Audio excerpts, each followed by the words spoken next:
Notre Dame fans, welcome back to another edition of the Irish Breakdown podcast. My name is Brian Driscoll. I'm the publisher at irishbreakdown.com, and I am joined by Vince Dario, our football analyst at irishbreakdown.com. And Vince, we kind of hit that part of the season, and it kind of went by slow, and then out of nowhere, bam, the season is less than 2 weeks away.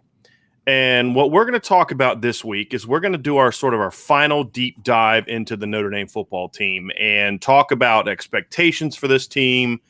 We're going to make some predictions about this team. We're going to talk about strengths. We're going to talk about concerns. How we're going to roll it out this week is today we are going to talk about the Notre Dame offense. We're going to talk about just what we expect to happen, what needs to happen.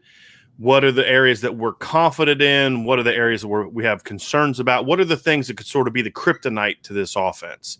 Then we're going to make some fun predictions and, MVP, Rookie of the Year, things like that.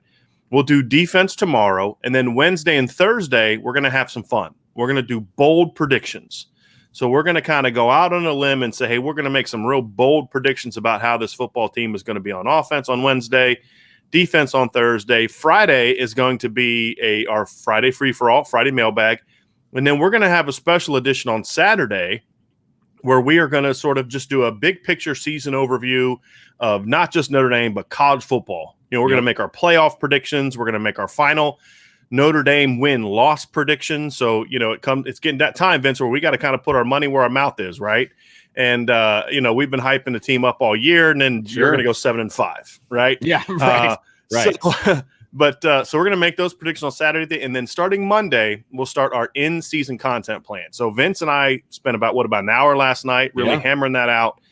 We're going to have a show during the season every day of the week. 7 days a week. Saturday, Sunday. Well, there may be times on some of those night games where technically we have a early Sunday morning show and then a late Sunday show. That's true. But we're real excited about it. We'll dive in more into that on Friday. We'll just kind of give you a deeper overview. But that's what this show is going to be about, or this week is going to be about. And Vince, I want to start with the Notre Dame offense. Right. Because this is the group, to me, that at the end of the day is going to have the greatest impact on whether or not this Notre Dame football team can just kind of keep being what it's been, which is really good, right? Like 10-2 has been the disappointing season recently, right? 10-3 is the worst season Notre Dame has had. And that was a year where they beat 5 ranked opponents, right? That's the down year. Right. The most disappointing season was 2019, in my opinion, when they went 11-2. Right, that's the floor of what Notre Dame has been the last 4 years, which is impressive. But are they going to be able to take that next step? That's the question we all have. Whether this year, next year, whatever. The one thing that we know for sure, Vince, is the group that's going to take this team, the group that's going to be responsible for this team going from being really good to a legitimate title contender, meaning not just we got there and got smacked, but we got there and we could beat anybody, is going to be the Notre Dame offense. Yes, I agree with that because, look, we're all very excited about Marcus Freeman and what he brings to the table for Notre Dame and the defense and all of that. But I still feel, will the defense be better than they were last year? Maybe. Statistically, will they be better? Maybe. I think that would be great. But the defense isn't the issue. I'm going into this conversation thinking to myself, okay, the defense is the constant right now. Like that's, if we're doing a science experiment, that's our constant, right? And the experiment side is the offense, okay? If the offense just goes out and does what they did last year, number one, I don't know that they have the personnel to do what they did last year in the manner in which they did it last year. And if you listen to Brian Kelly's comments in his press conference recently, I was actually kind of surprised with the stance that he took about last year's offense. He said, look, it was a COVID year. A year ago right now, we had to take a week off. We basically ran this offense to our strengths. We knew we had a good offensive line. We knew we had a quarterback that wasn't going to turn the ball over. We knew we could run the ball. And that's what we did. And he actually used the words close to the vest, which I thought was interesting. I want to address that real quick, Vince. Can we talk about that? Because I'm so glad you brought that up. So there's two things I want to say about that. Number one, I don't necessarily agree with it, because I felt like that was a strategy of making sure that you won your regular season games, but you weren't putting yourself in position to win a title.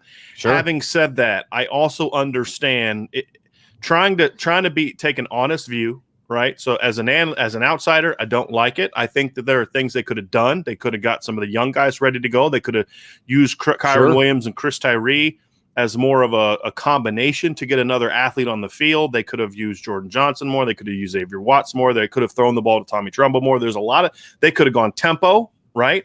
Fewer concepts, quick. There's things they could have done besides what they did, which was sort of like, hey, we know we're better than everybody. We're going to play from here until the end of the season, right, except for Clemson. So this is going to help us win all those games. And I felt like that was the approach they took. Having said that, if I'm trying to be honest and objective and put myself in their shoes, you spent the whole offseason thinking you were going to have Kevin Austin and Braden Lindsey, and you don't have them. You think that you're going to be able to go out there and have at one point you don't know if you're going to have a season. Right. Then you have a season, and then your schedule's gone. Then you've got to redo the schedule. Then you have and so looking at it, trying to be objective, I understand why they erred on the side of caution. To me, it's more of just a continuation of Brian. The one criticism I have of Brian Kelly is, are you willing to take those risks to win it all? But I also am sympathetic to the idea that if he did not trust the young guys, which again, we can agree to disagree on that. But if we just take his mindset on it, I understand why they did that. Hey, look, the teams we play stink. Outside of Clemson, the teams we play are not good. We're just going to go out there. We got a great defense, got a great defensive coordinator, got a great offensive line. Kyron Williams is broke out. We got big physical ball control receivers. Let's just go win games. And in that regards, it's hard for me to say that I would have necessarily done anything different if the roles were reversed. It's a lot easier for me to sit on this side. We're on the outside looking in, yeah. Right, and to be on that side of it. I will say from his comments, and I don't know if this is disagreeing with you or not, but I was surprised that he came out and said that. You know what I mean? Which is exact opposite of what he said last season. Like if he would have said this during the season, I would have been like, yeah, okay, coach, I understand. And that's what took me aback was he basically said, yeah, there's other stuff we kind of wanted to do, but we decided to play it close to the vest. Those are his words, right? And we went conservative, and he used that word too.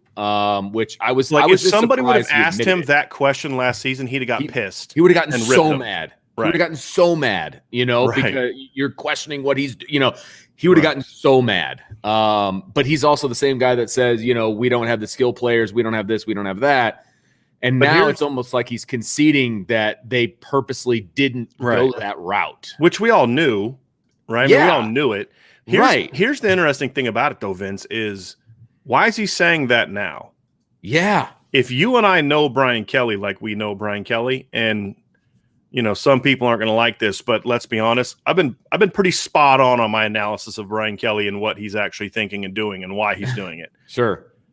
He's saying that now because he believes the exact opposite about this football team. Absolutely. He would not be saying if he felt they were going to have a similar approach this year, he would not be throwing last year's approach under the bus, so to speak. And that's what he's doing. Yes. Right now. And again, that's probably a bad phrase because I don't mean it as if he's doing something wrong. He wouldn't be criticizing last year's approach. That's a better way, because throwing it under the bus means that was a bad way of saying it. It's not what I was trying to convey, but like kind of criticizing the approach that they took last year, rightfully took last year. But if he's doing that, it's because that's not what he expects this team to be. And that, to me, is what kind of leads us into the expectations of this football team. Because if he's saying that about last year's team, he doesn't believe that about this year's team, which is just one more little bit of evidence. And we've never had a flat out, they've come out and say, hey, listen, here's what we're going to do. Right? They're never going to do that. Right. But we've just gotten like little crumbs, evidence of just throughout this entire thing that makes you say, okay, what we want them to do, it may not all be the specifics. We want it this way, this way, this way, this way, this way. They're not necessarily doing all that, but it's going to be the same philosophy. And that's the big thing, which is a more aggressive offensive philosophy. Right. You don't say what he said if that's not your objective. Agree or disagree with that? No, I agree with that, because he also said in that press conference was score more points That's a quote from him. We're going to score more points this year, or that's the goal. I can't remember the context, but he used the word score more points, right? And he used the word explosiveness and, all of those different things. And I know he didn't do this. Okay. I know in my brain that this didn't happen, like that he wasn't listening to our podcast back in like January and February when you and I were calling for a philosophy change and to be more aggressive and all that. But that's exactly what it appears as the way things are going to go. And like you said, those breadcrumbs have come from Tommy Rees when we had that when you had that conversation with him. It's come from Brian Kelly. It's come from talking to recruits who have talked to Tommy Rees. Exactly. We're getting it from a lot of different areas where it's not a smoke screen, right. And things that I've seen that we can't specifically talk about, obviously, from practice. But some of the things that I've seen at practice, it's like, okay, I haven't seen this kind of an emphasis in the past, right? I mean, and so that gets me excited to the degree that this offense is headed in the right direction. And so that's the thing. So again, the defense is the constant. I have confidence in the defense, and we'll talk more about that tomorrow. But in this little Notre Dame science experiment, that's the constant. The offense is what is going to make this experiment go. And that's the expectation, is that this offense is going to be more explosive. They're going to score more points. They're going to be more multiple. They're going to spread the ball around, and they're going to test teams vertically, right? With horizontal concepts. And we've talked about that as well. So that's my anticipation. That's my expectation, is that this offense is going to take that next step, whatever that looks like. Right. And I don't know how it can look, you can be a team that scores a ton of points and moves the ball running for 250 yards a game. You can be a team that does that running for 150 yards a game. For me, I still believe at the end of the day, this team's going to need balance. I've always been a believer in that. I'll still be a believer in that. I don't want this to look like Washington State under Mike Leach, right? That's not what we've ever called for. I'm more of a fan of the way Ohio State and Clemson do things on a consistent basis, which requires running the ball effectively and throwing the ball with explosiveness. But it's more of an overall philosophy of, we're going to take the fight to you. That's going to be the key. Now, there's going to be there's going to be some questions about, okay, is that going to work or not? If they come out in September and have a bad game offensively, is Brian Kelly going to say, okay, screw that, we're going back to? And that's, those are all things that are legitimate questions. But I'm more optimistic. I'll tell you, I thought the 2019 offense had a chance to be really, really good. It didn't really become that till later in the year when the schedule got soft. I thought the 2015 offense had a chance to be really, really good. And again, that's the Malik Zaire, Torian Folston version of it, right? Yeah. Well, those guys went down and it was still really, really good. Sure. This is probably the most excited I've been about an offense since that 2015 team. Because remember, 2015, you had Malik Zaire had just, played great in the win over LSU in the bowl game the year before. Right. He had taken over that team. You had Torian Folston coming back. They moved C.J. Prosise to running back. You had Will Fuller was coming off a 1,000-yard season. Chris Brown had a quality season the year before. Amir Carlisle had a quality season the year before. And the offensive line was loaded. I mean, we all knew that. We all knew what Quentin Nelson was going to be. He didn't play the year before because he was redshirting, but we knew what kind of talent he had. We remember how Mike McGlinchey played in the bowl game over LSU. We knew how good Nick Martin was. We knew how good Ronnie Stanley could be. That was a team we were really excited about. And offense. And this version, I don't want to say I'm equally as excited about, because that team had more proven commodities in the pass game, in my opinion. But I feel like, and that team had a much better line, than what we think this line will be. But I'm still I'm close to being as optimistic about this offense from a talent standpoint. But I think this offense is in better position, bigger picture, to thrive than that offense because of the structural problems that team had, defensive coordinator wise, strength conditioning wise, lack of depth, and then of course the injuries, That I mean. I don't anticipate Notre Dame losing their starting quarterback, starting tailback, starting tight end before the second game of the year is over. You can't anticipate injuries, obviously. I mean, that's because could you imagine how good that offense would have been if Torian Folston and Malik Zaire don't get hurt?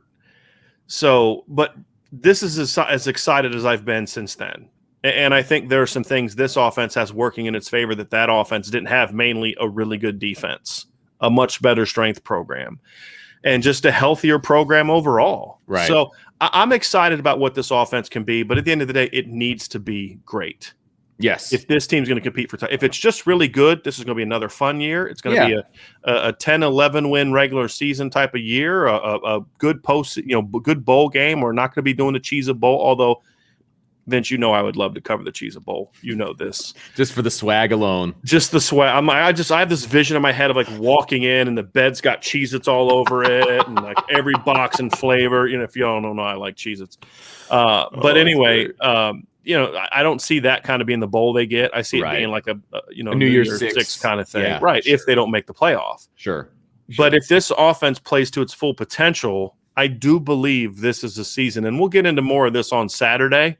But I do believe this is the kind of season where Notre Dame can if not at the very least, take another big step forward, at most kick the door down and say, we're going to start winning some of these games in the postseason. Yeah, and I think that, this offense has the chance to kind of change the national narrative for Notre Dame. I mean, everybody, and not that the national narrative means anything to me personally, but at the same time, we are always hearing about the lack of team speed. We're hearing about, lack of big plays offensively, from Notre Dame's offense, all of these different things. I feel like this offense has a chance to kind of change and move that momentum, nationally for Notre Dame. Look, you and I know what this team can do, and I think a lot of the media that covers this team on a regular basis understands what kind of talent is there on this roster. But I think that nationally, that's not really understood. And again, not that it necessarily matters to me, but the national landscape of who this Notre Dame team is, I think can change this year with this offense. And I still think that that's important. And it's overall. needed. Yeah. It's needed.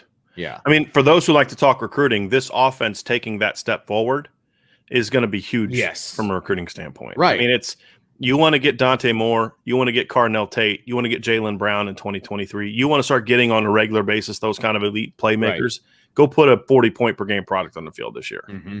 I mean, that's the thing, and not 40 points per game because you scored 70 on Toledo, and 69 on Purdue and Navy, and then 13 in the postseason. But you're consistent against the other teams. You're not putting 12 on the board against Louisville and things of that nature. I mean, you're consistently 30 to 37 in those kinds of games. And put your foot on the throat of those other teams, and you put big points on the board. I'm fine with that, right? But you and I have talked about it a million times. Defense will get you to the show. Offense is going to win it. And that's the biggest thing. That's the biggest barrier for Notre Dame in the college football playoff. If in fact they get back there again, they have to put points on the board. They have to. Otherwise, they're never going to win a national championship. And we're covering a team that's a lot of fun to watch, and it's great to have 10, 11 wins, and that's awesome. But they're never going to take that next step. And I think that's why this offense is so important this year and moving forward. Right? I mean, this I feel like can be the foundation of what this Notre Dame offense could be for the next few years to come, right? And I lost my pencil, Vince. I'm struggling over here. Sorry. Especially with Tommy Rees as offensive coordinator. I mean, I don't see him going anywhere anytime soon. He's 28 years old, 29 years old, something along those lines, right? He's not going to be a head coach, right, anytime soon. He's going to be the offensive coordinator at Notre Dame. And he's building his resume, and he's building what this offense can be. And that, to me, is exciting. People get excited listening to Marcus Freeman talk. I got excited listening to Tommy Rees talk. I really did. Yeah. Because I think he's headed in the right direction. Because he kind of goes full football nerd on us. And that's a compliment because I love that. That's me. A total compliment. Like, ask Vince what I'm like when we start talking X's and O's off the screen, right? Yeah. Right. It's, so when I say full football nerd in my language, that's about as big of a compliment as I can give you. Yes. Let's talk about why.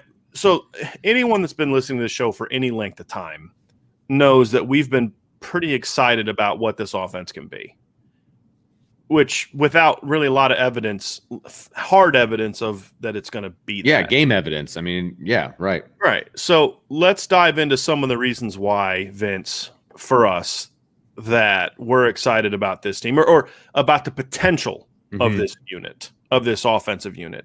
And I think the biggest one is the area where Notre Dame is getting the most external criticism, and that is pass catchers. Yeah. I think this team, barring just multiple bad injuries, like three, like full, more like, than two, yes, right? Like correct. more than two. Correct. Barring I think they can multiple overcome one or two. I Right. do. Yeah. Barring multiple bad injuries, I think this group of pass catchers is going to be Notre Dame's best top to bottom. Now, there's no Will Fuller on this group, right? If Kevin Austin plays to his full potential this year, he ain't Will Fuller 2015, right? Do you agree or disagree with that? Okay.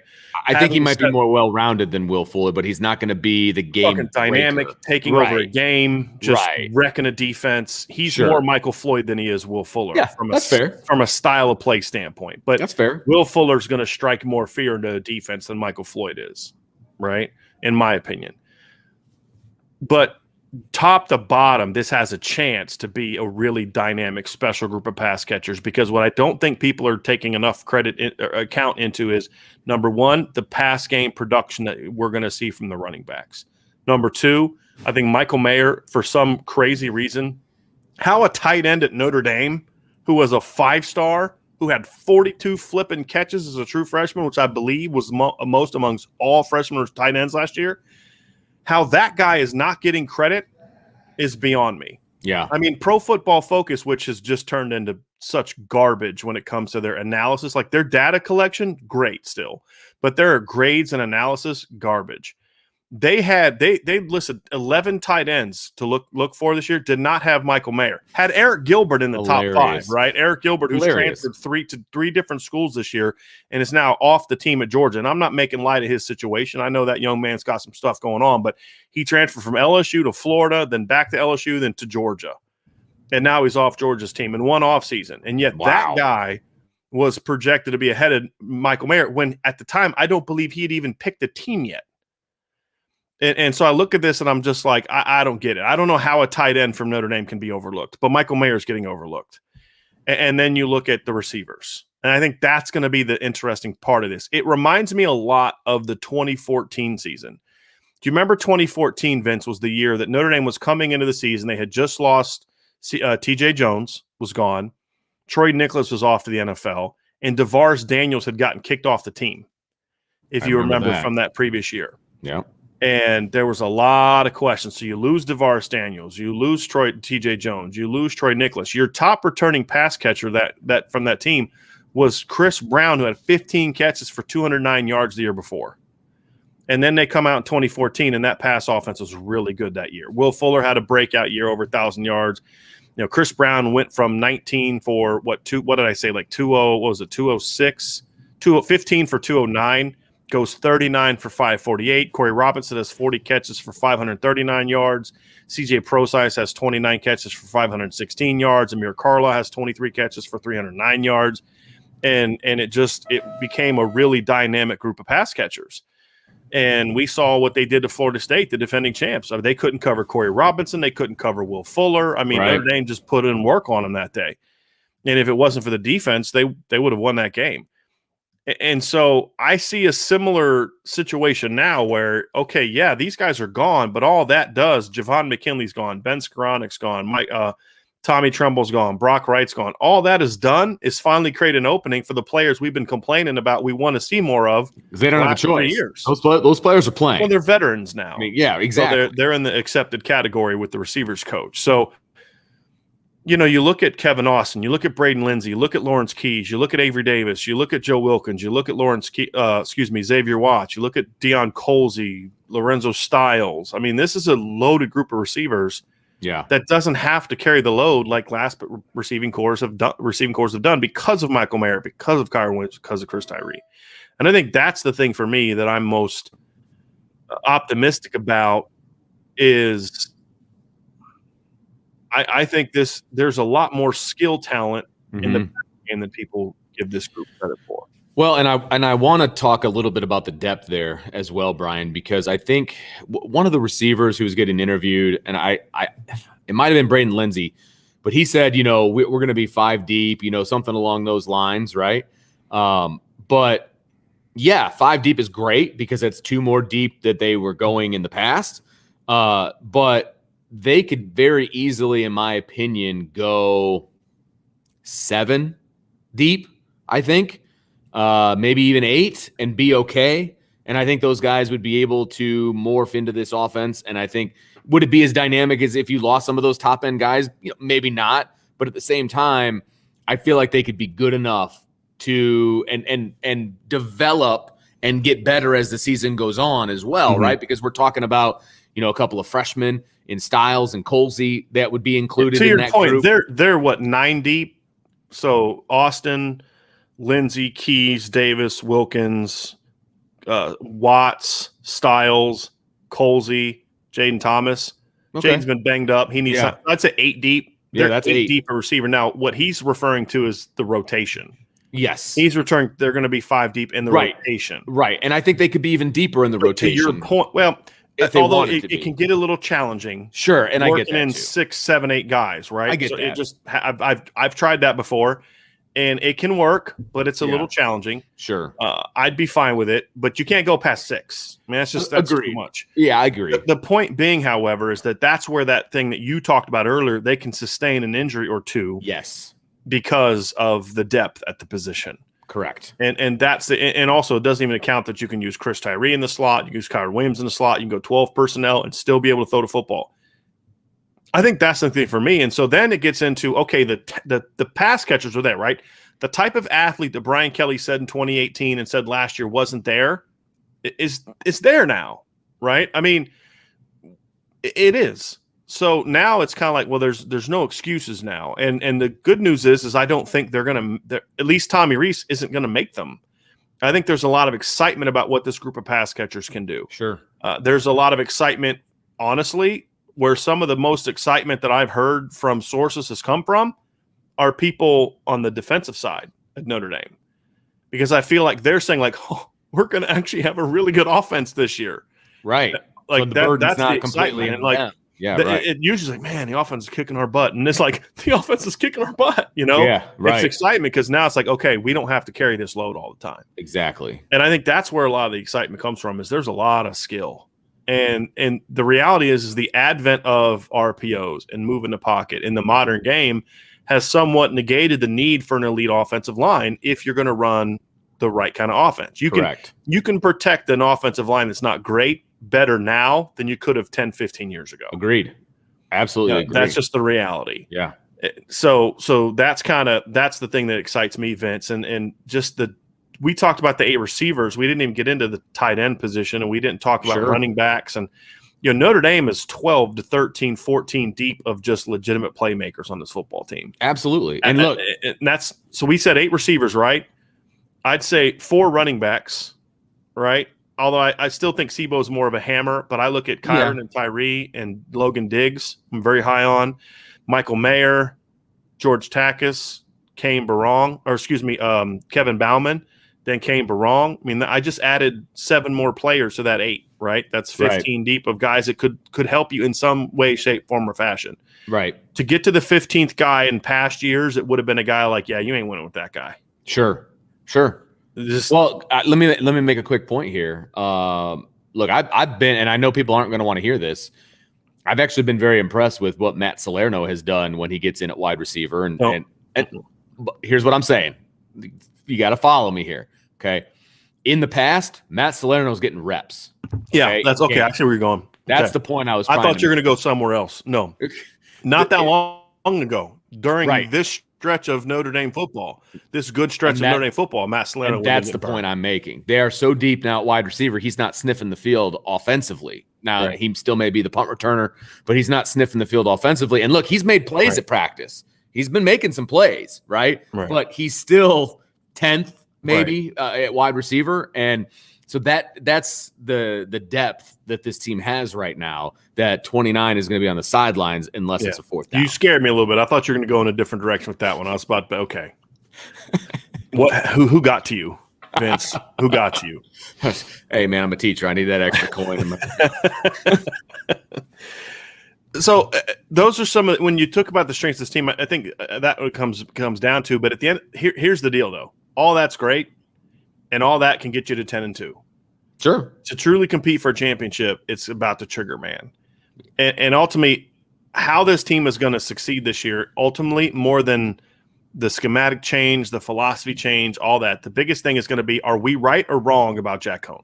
Right. That ultimately is that's what it comes down to.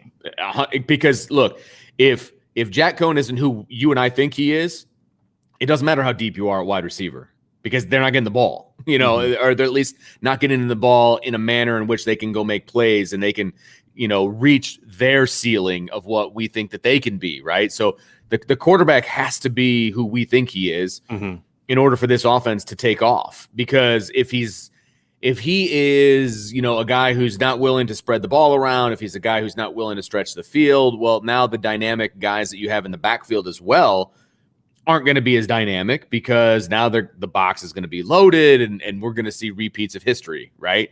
Which we don't think is the case, but it all kind of comes down to the shoulders of number 17. I mean, if for whatever reason he's not who we think he is, then this offense is not going to be what we think it is. Yeah. Bottom line. Yes, 100%. And then there's no way around that. And do I think Notre Dame can win with Drew Pine and Tyler Buckner? Yes. Yeah. In 2021, do I think they can win at the same level as they could with Jack Cohn playing to his full potential? No, I don't.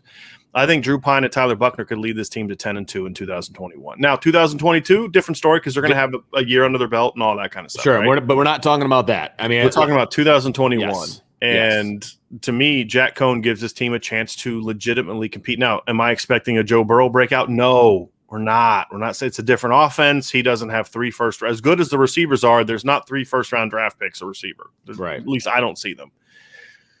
And so there's definitely not in for this year, right? Because you can say, well, maybe Deion Coles, he stopped, but they're not going to play like first-round draft picks in 2021. That's my point. Yeah, exactly. And so it's not going to be – but they don't have to score 49.5 points per game like LSU did. They just need to score more than what they've been by about a touchdown. If they can just get a touchdown better.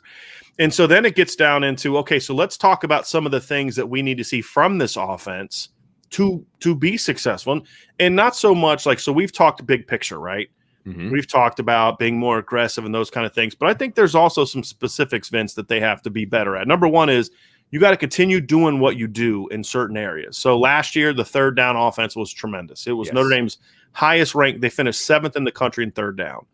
If you want to kind of say, okay, if we're evaluating Tommy Rees, things he did well, things he didn't do as well in his first year, his third down package on a consistent basis was excellent. Even against Clemson in the postseason and against Alabama, you and I have talked about this. There were plays to be made on third down against Alabama. The quarterback didn't make them, but the play calls were there. The scheme was there. He had Avery Davis was a great third down weapon. Michael Mayer was a great third down weapon for Tommy Rees. Schematically, they did some really good things, and he kind of explained it a little bit in the interview we did with him, where he talked about how they got a little bit more, like they had a legitimate expanded third down package. That's got to continue. Yep. That is a big part of what you have to do. Continue feeding the running backs. Now, it may look a little different this year, right? It may not be run. It may be more moving it around, throwing it and running it, an enhanced screen game. Whatever the case may be, you got to keep feeding the running backs. And then the thing that they got to do better this year is, to me, on top of being a more explosive unit, right? So you have to figure out ways schematically, and then the players have to execute to create more big plays, because you can't nickel and dime people all day. Is if you can create a more explosive offense with an efficient offense, that's hard to stop, Vince. It really is. And that's where you got to keep doing what you're doing along with, because what happened in 2017 is that 2017 offense, was incredibly explosive, more so than 2015, in my opinion, because they could go for 80 anywhere with the run game, and they could do the pass, and you had a quarterback that could do it.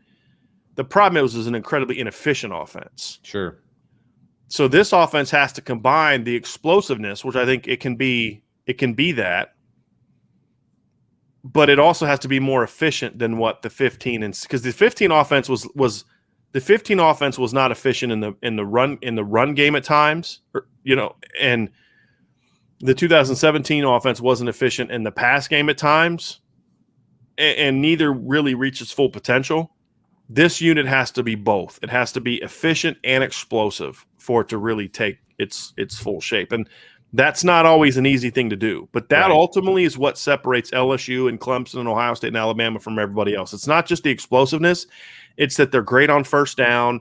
They're great on third down. And if you give them a chance, they're going to make big plays. But look, Alabama didn't have a ton of big plays against Notre Dame that came from deep shots. It was all after the catch stuff. Yes. And that's exactly something we need to see more of from this offense this year as well. Yeah, and that's scheme based. I mean, that's getting the ball into the guy's hands who can make plays with the ball, right? I mean, it was, they put their best player in motion and he got a head start on the man-to-man defense that Notre Dame was employing at certain points, right? I mean, that's all in the scheme, and that's knowing the players that you have, et cetera. But another spot that Notre Dame has been good at in the past, but they were not good at last year, is the red zone, right? And we know from talking to Coach Reese that the red zone is an area that they're focusing on because they understand that their offensive efficiency goes way back up to where it needs to be if they are efficient in the red zone. Mm-hmm. And that's going to be an area where in the past I never really had to worry about. It's like, oh man, they're in the red zone. It's probably going to be a touchdown, right? I mean, that they were so efficient in the red zone. It seemed like in recent history, that was never an area that I was worried about. And then last year it was like all of a sudden they couldn't score. I mean, it was field goals if you're lucky, touchdown every now and again, but their red zone offense was just not very good. And the weapons that they have now, the efficiency that I believe that they will have, I think will translate into more success in the red zone. Mm-hmm. And look, right there, that's the final piece of the puzzle. That's the final piece of the puzzle. I'm gonna let you finish your point, Vince, but just if you take last year's offense as conservative and dull as it was. Now, again, keep in mind, part of the context is pretty weak schedule, right? Mm-hmm. But if last year's offense had the same red zone success that Notre Dame had in 2017 and 2019, they'd have averaged just on the number of trips they had. So just same number of red zone trips that they had last year, not more. So not getting into the red zone as much as they did in past years, just having the same level of success that they had in past years. When they got in, averaged 38 points a game. Right. Last year. Now, again, part of that's bad schedule, but that's 2 points better than they've been at any point in time in Brian Kelly's tenure. Yeah. Without playmakers, playing conservative football, all that kind of stuff. So I believe this group has a chance to be dynamic, but if at the end of the day to score the points to win the big games, because look, you can rip off. I remember against like New Mexico, scored 66 points. He had a pick six in that game, if you remember. But they had a jet sweep to Avery Davis who went for like 60. I think Chris Fink had a long score that game. Javon McKinley caught a little 3-yard crossing route, broke 73 tackles. You're not doing that against Bama, though. You're not doing that against Clemson, Ohio State. Not like you can maybe get 1 or 2, but you're not going to, for 20, 30 yards, but you're not going 80, right? You need to make your big plays, but you got to move the ball on third down. You've got to, when you get in the red zone, you got to score touchdowns. And look, if Notre Dame would have gone 2 for 3 in the red zone, touchdowns, and first of all, you should always get points in the red zone. There's no excuse never to not get points. Absolutely. If Notre Dame would have only gone 2 for 3 in the red zone against Clemson in the first half of that game, they scored 17 points in the first half of that game. I mean, they got in the red zone their first 2 drives of that game. They got into Clemson territory their first 3 drives of that game against Clemson. Should have had at least 13 points, if not 17, on the board. Those are the things you have to do in the bigger games. That's the key. It's the bigger games you've got to do that. Yes. Now, let's talk about what could be the holdups. And we kind of talked about one. If Jack, and we'll get into this, well, you probably be gone by then, but I'll get into there's some negativity and complaining going on in the chat right now, which is frustrating me a little bit. But look, here's the deal. If Jack Cohn's not as good, and I don't mean he's not quite as good, but if he's just not good like we think he is, that's going to hurt the offense. And then the other thing is massive injuries. Mm-hmm. But the final piece is the offensive line. That's still, to me, the one big question mark that I have about this offense going into the season. And I have to say, I haven't gotten more confident by watching practice. And I'm being honest, because now I think this offensive line could be, good enough? Yeah, I do. I haven't been reassured in my question marks of Kane Madden, for example. Mm-hmm. I just haven't been. I haven't necessarily been assured if there's an injury to one of the starting five that they're going to be okay, right, with whoever the backup happens to be. I am confident. Here's what I'm confident with the offensive line. I'll start positive, right? I'm confident in Jarrett Patterson. I think he's going to be great. I know I'm really going out on a limb here. I'm confident in Josh Lugg. I have been very impressed with what I have seen from Josh Lugg at practice. I think he's a mauler. I think he has been really, really good in practice that I have seen. The little neck injury that he had last Thursday, I think that's just a little bump in the road. I think he'll be just fine. If they had a game to play, I think he would play it. I think they were just, being safe, if you will. So I'm fine with that. I think Blake Fisher is going to make some freshman mistakes, but I think he's going to be just fine.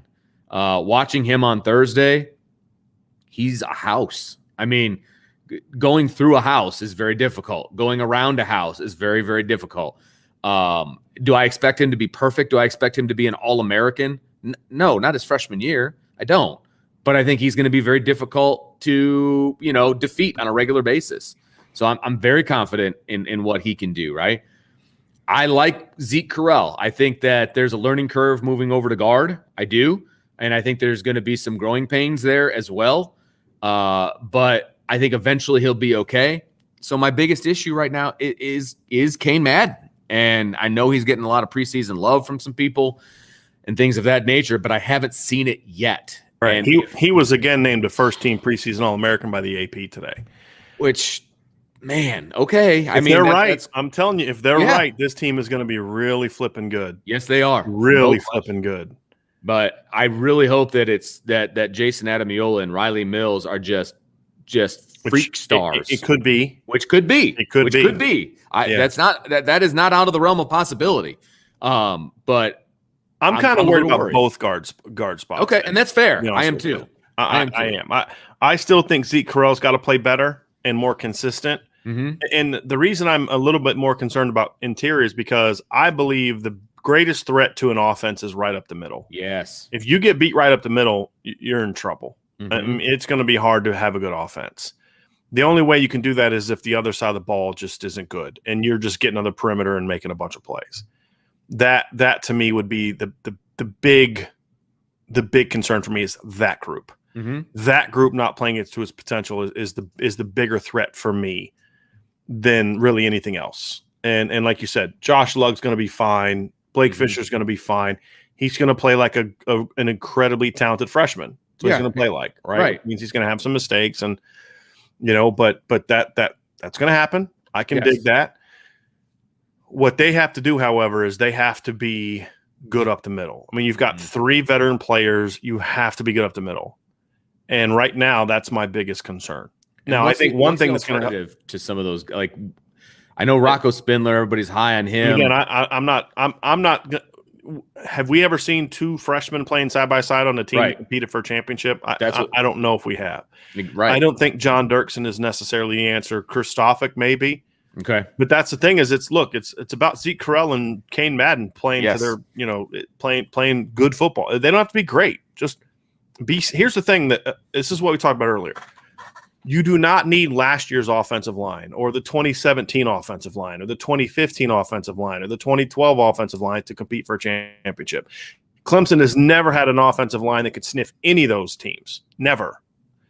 The 2016 Clemson offensive line couldn't hold a Notre Dame 2017 or 2015 offensive lines jockstrap. Just couldn't do it. Right. It couldn't hold last year's offensive lines jockstrap. It's not even close. The 2018 Clemson offensive line was a good veteran, solid group that looked a lot more like Notre Dame's 2018 offensive line and 2016 offensive line than it did Notre Dame's 15 or 17 or 20 offensive lines. But because of the way that they play offense, what those kids at Clemson were really good at is just do your job. Right. Just don't get beat. Do your job. Now, that doesn't mean catching. You got to play with some aggressiveness and all that. But, like, They were tough kids at Clemson, and they were fundamentally sound. And that's what hurt Clemson last year. They actually had a lot more highly ranked recruits on last year's offensive line, but they weren't as good because they didn't play as a unit. Right. I think COVID really hurt that line last year because they lost a lot of starters. They couldn't gel. They couldn't become cohesive. And I think that hurt that line. But it was from a ranking standpoint, if you're into that type of thing, it was one of their better lines that they've had. But they weren't good. Sure. And there was a lot of mistakes. They got beat a lot. Well, the 2016 and 2018 offensive lines just flat out just didn't get beat. They didn't dominate. They just didn't get beat. And that's all this line has to do. Just just execute, right? Just do your job. I'm not asking for a bunch of Quentin Nelsons. Like that's not what is that what I would yeah, that'd be great. You give me 5 Quentin Nelsons, I'd love that. I'm not going to say no. Right. But it's that's not what needed. yeah, exactly. Right. And I think that's important for people to understand. This offensive philosophy this year is not going to be just pounded up the middle. And, that's not who they're going to be. If they can do that effectively, this team will score well over 40 points a game. I agree. They can come out and establish dominance in the run game. Yeah. And I'm not talking about against Toledo. I'm talking about against teams that are good. If they can come out and run the ball between the tackles against Wisconsin, they will blow Wisconsin out of the water. Right. Because if you have to force teams to defend that, I'm not even expecting that, Vince. I'm just saying just do your job. Just execute. Let Kyron Williams do his thing. Let Chris Tyree do his thing. Give Jack Cohn time to get the ball out to the perimeter. If you can just do that, just be assignment correct and tough. That's it. You don't have to be a great player to do that. Clemson's had guys go undrafted that did that on teams that won a lot. They've had 4th, 5th, 6th round draft picks on teams that have won a lot. So to me, it's not about dominate. It's do your job and do it aggressively. If the line can do that, they will play their role.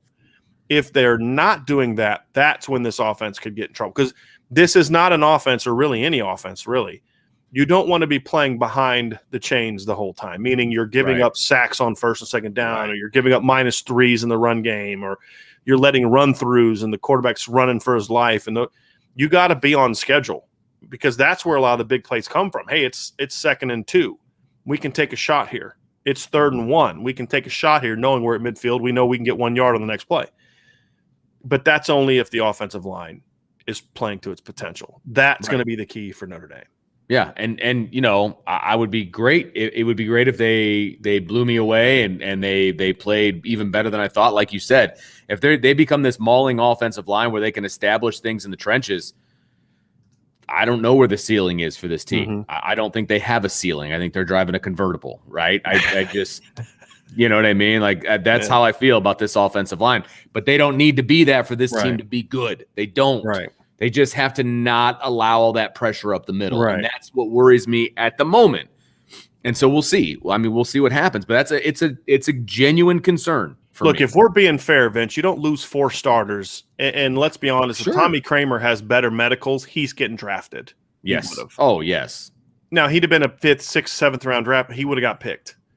You don't lose 4 starting offensive linemen to the NFL, 3 that were taken in the first 3 rounds, and come out the next year and be as good. Anyone that would say that they expect that is in my opinion, either has unfair expectations or they're setting it up to allow them to hammer Jeff Quinn when they don't play that level. Right. And that's not what works. It doesn't have to be as good as last year's group. And that's the point we're making. Yes. That the skill, talent, the scheme can protect a line that isn't dominant, but it cannot protect a line that isn't assignment correct on a consistent basis. You can't protect that. You can't have a play call for if the left guard gets whooped all game or the right guard gets whooped all game. There's no call for that. Right. The call is, let's just hope it's happening against a team that stinks. That's the call in that point in time, Vince. So we got a super chat down here. Nice. I want to get to. And so this is going to set us up perfectly because we're going to get into sort of our offensive predictions here in the final 10 minutes before we get into this. But Rob Connolly, that's my man Rob. Who has a bigger year, Kyron Williams or Chris Tyree? Let's get another Navy versus Notre Dame in San Diego. So that's when I actually met Rob, was at the Notre Dame game in San Diego a couple years ago. So no kidding. Yep. He's out there. Him and his family live out there. Who has the bigger year? To me, it's going to be Kyron Williams, barring injury. He'll have the more productive year. I will say this. I think Chris Tyree needs the bigger jump. I think there's more pressure on Chris Tyree, in my opinion, than there's on Kyron. Kyron can just repeat what he did last year, and he's a second-team All-American, right?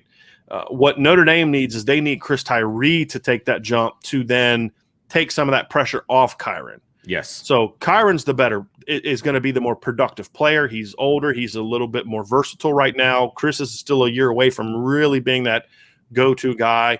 But I think Chris needs to be more efficient with his technique. He needs to be more decisive with his reads. He needs to be a little bit more, he's going to have that another year in the weight room and all that kind of stuff.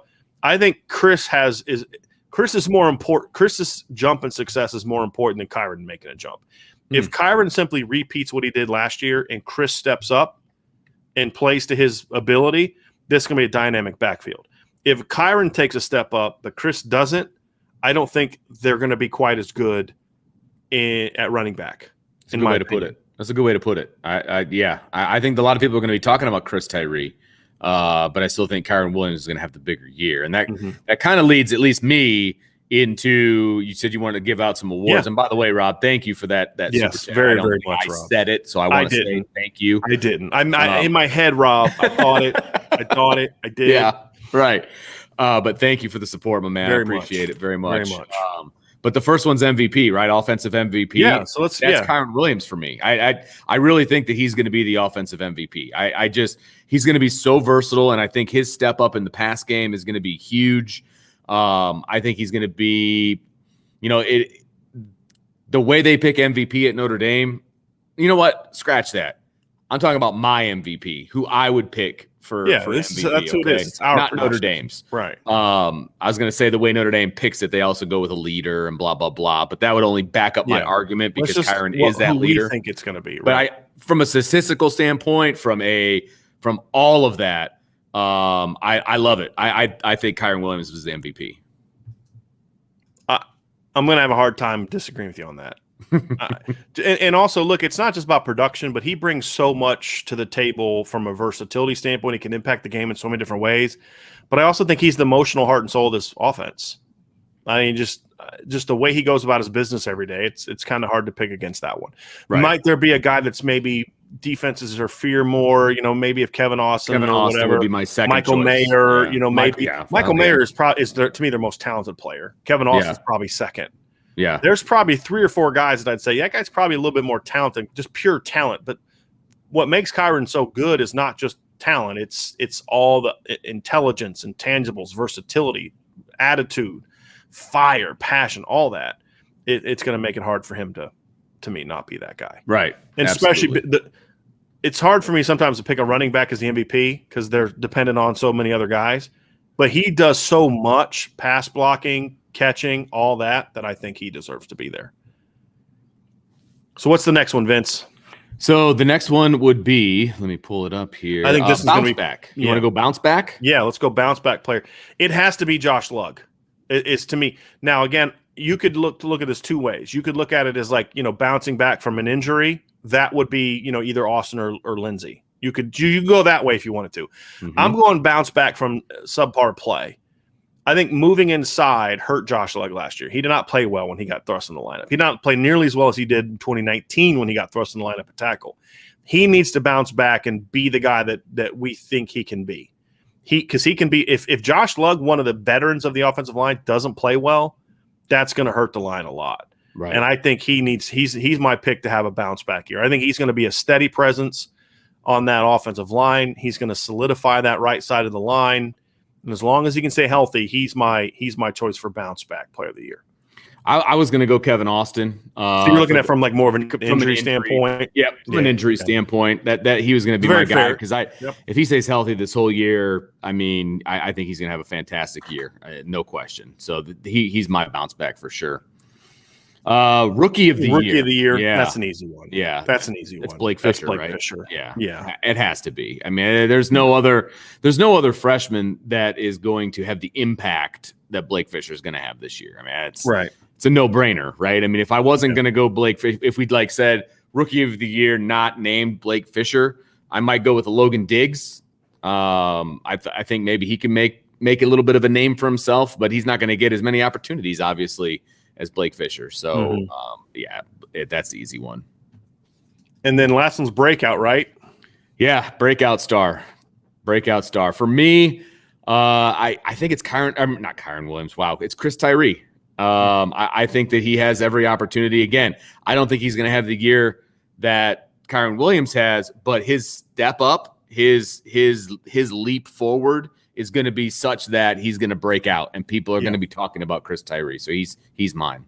Mine is going to be Kevin Austin, because Chris Tyree has more career yards at Notre Dame than Kevin Austin does. That's the wild thing. True. I believe Chris Tyree has more career yards than Braden Lindsey at Notre Dame on offense. So it's one of those two. Whoever stays the healthiest. That's going to be it for me. I think one of those two guys can be that guy. And I think they need them to be that guy. And so when you look at breakout players, to me, I hope at the end of the day that we're arguing about it, Vince. I hope we're arguing about who the breakout player is going to be.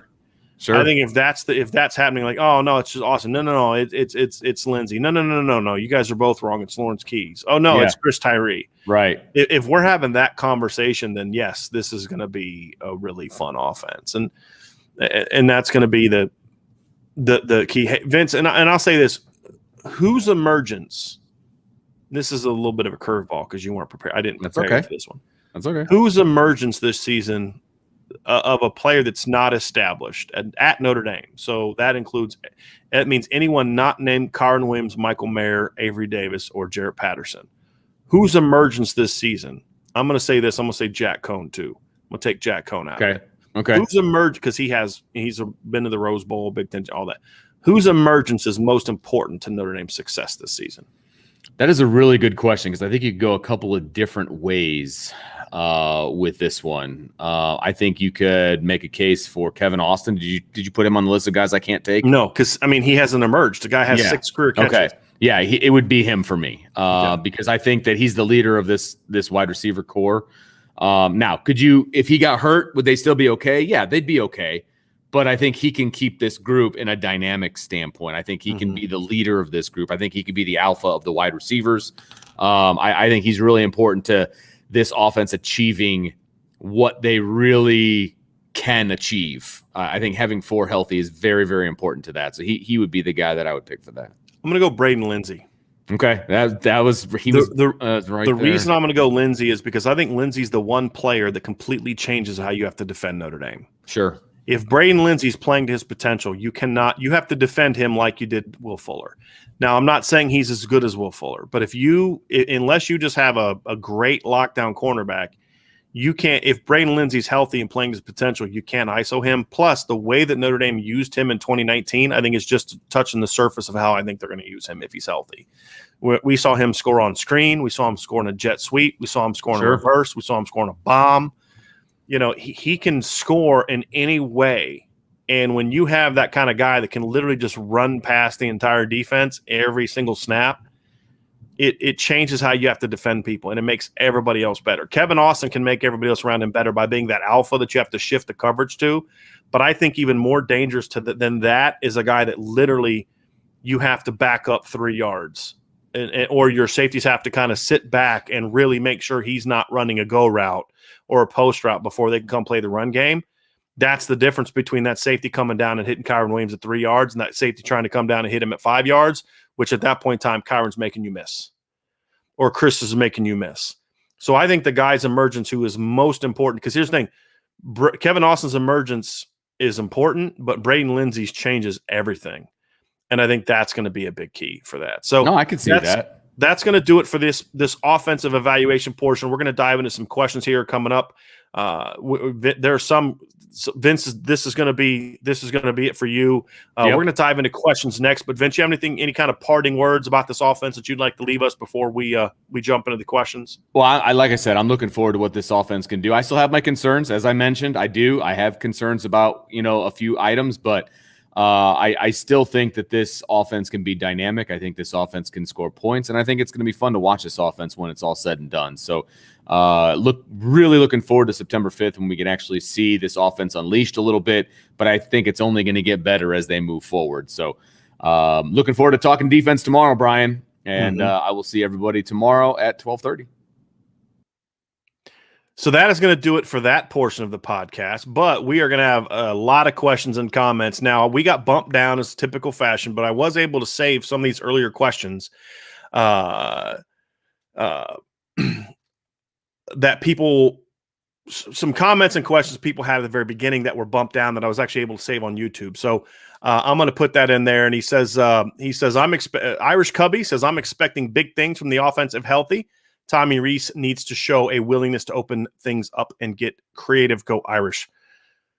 Corey D says, I find it interesting that the other sites, rivals, NBC, spend so much time talking about Joe Wilkins and not ever mentioning Lawrence Keys. It's like the media wants Notre Dame to play inferior players.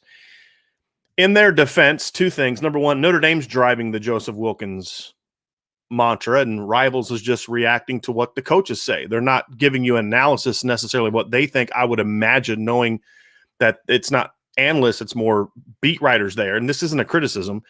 It's just, look, they're going to tell you the story that Notre Dame is wanting to be told. And also, my understanding is Lawrence Keys has not been at a couple of the open practices. So in their defense, you can't talk about a guy that's not there. And I think that's obviously part of it. As well. Nathan Lytle says, I need help from the Irish Breakdown family on making a decision. If you could only go to one game, would it be the Wisconsin game or Cincinnati? For me, Nathan, I would say Cincinnati because it's at home. I think anytime you have a choice between Notre Dame or going somewhere else, I'd rather see Notre Dame be at home. Old Grim asks, will this really be Reese's offense? From everything I've been told, absolutely. Absolutely. Corey D says Lawrence Keys needs to be on the field a lot, not just 3 or 4 plays. In fact, he should be playing more than Avery Davis, who I still contend is a nice player, but not a great player. Number one, I don't think Lawrence Keys is a great player yet. Number two, I still believe, and I'm going to continue to say this, that Avery Davis continues to be an incredibly overlooked player. Avery Davis is a very good football player. Do I think Lawrence Keys needs to play? Yes, I do.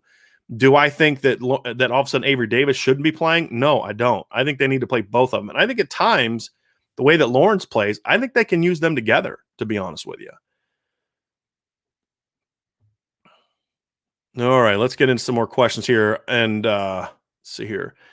Kevin Vaughn says, what is your most positive surprise and biggest issue negatively coming out of camp? So talking to Vince and talking to some other sources, I think the biggest surprise for me is how far along Tyler Buckner is. I thought he would need a little bit more time to get caught back up to speed, but from what I'm told, he's having a really, really nice camp. The biggest issue negatively coming out of camp is just the offensive line continuing to get beat a lot. I think that's the biggest thing. So we've got to kind of hope that this is a situation where it's just the D-line being that good, like it was in 2017 when we were talking about the Notre Dame defensive line. So that's a big one for me. So let's get to some more. I'm now up to speed. So Tommy Gunn says, Brian, by the way, I love the avatar with your kid wearing the Gap Closer shirt in there, Tommy. That's phenomenal. Tommy says, Brian, I messed up my question on Friday about Mayer getting into the record books. I meant to ask if he'll get into it for the single-season touchdown receptions by a tight end this year. I'll be surprised if he doesn't this year because the single-season tight end touchdown record is 6. That's it. So, yes, I believe he'll definitely have a chance to do that. And I believe Cole Kmet, Ken McAfee originally held that record, and I believe Cole Kmet tied it. Yes, Cole Kmet tied it in 2019. So it's just 6. So is it possible? Yeah, it's possible. I would not be surprised if he did. And if he gets like 4 or 5, he's like right in that conversation as well, Tommy. So yes, I think that he'll do that. No question about it. Let's see here. Let's get to some others.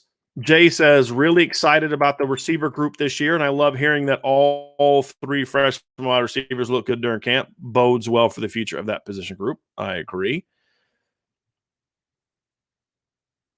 Andrew Goss says people are sleeping on Notre Dame, and I love it. Let's see here. John Erickson says, IB sarcasm alert. Every time I hear a recruit say, I won't commit until I experience the game day atmosphere, I wonder how Stanford has the team. Just kidding, Trees. I respect your academics. No, you're not wrong. You're not. I really have. I mean, you're really just making a decision at that point in time about money. There's no question about it.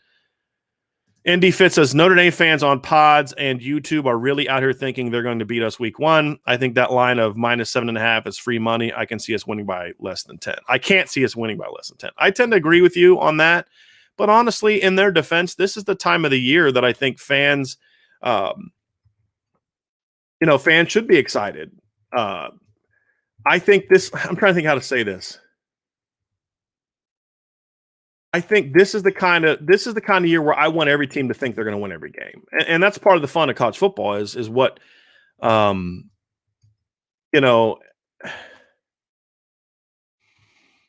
I like that fans are that way. I do. It's kind of like, and that's more fun when you beat a team, right? Like if they're all like, "Oh, you guys are going to kill us," then that kind of takes some of the fun out of beating them, don't you think? So I kind of like the fact that they're that way.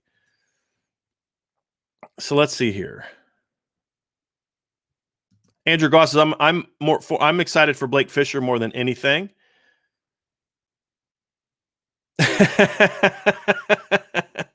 Jeff Salmon has a Blazing Saddles reference that I don't think that I can put into the show. But he has. But seriously, I know the season hasn't started yet, but what coaches do you think will be candidates for head coaching positions and are likely to leave? I think Brian Polian's always kind of wants a head coaching job somewhere. I think that's definitely one that I would look at. I think Marcus Freeman will be a candidate. I just don't think he's going to leave after 1 year. I think Mike Ellison's a guy that I'm still surprised he doesn't get more looks for head coaching jobs. I think those are the 3 guys that I would most likely. And, another one could be Lance Taylor. I think Lance Taylor could be a guy that at the right school, again, smaller school, could be a guy that I would look at, in my opinion. I'm hesitant to go down here and get these chats because I'm afraid I'm going to lose some questions, but we do have a couple super chats, so I really appreciate those. I'm going to lose some of those questions. But John Kleinmeck says, to go along with the best surprises, hearing good things about Alt as well. Yes, I mean, Vince has talked about that. We have heard some good things. He's not ready yet, okay? He's not ready yet. But the fact that he's a further along than anticipated is certainly positive when you look at the future of the tackle depth chart. Matt, and by the way, John, thank you very much for the super chat. I appreciate that very much. Matt Romero says, I was late to the stream today and jumped in during AD talk. Coach, would you take the over-under of 5 TDs for AD this season? If you're talking about Avery Davis, I believe, by the way, Matt, thank you also very, very much for the super chat. If you're talking about Avery Davis, I would not take the over on that. He had 2 last year. I could see him getting a 3 or 4. I don't see him being over 5. I think he's going to be more of a third down weapon and after the catch weapon. I don't think he's going to be the primary red zone weapon, but I could be wrong. I mean, there's schemes you can use where a guy like him will be a great red zone weapon, but I just see being more Austin and the backs and the tight ends, in my opinion. MLA, he says, hey guys, congrats for all your growing success. Love all the info I get here. I appreciate that very, very much. So we did get bumped. So I do want to get back to some questions here that people sent. So I'm going to be kind of reading from YouTube with some of these.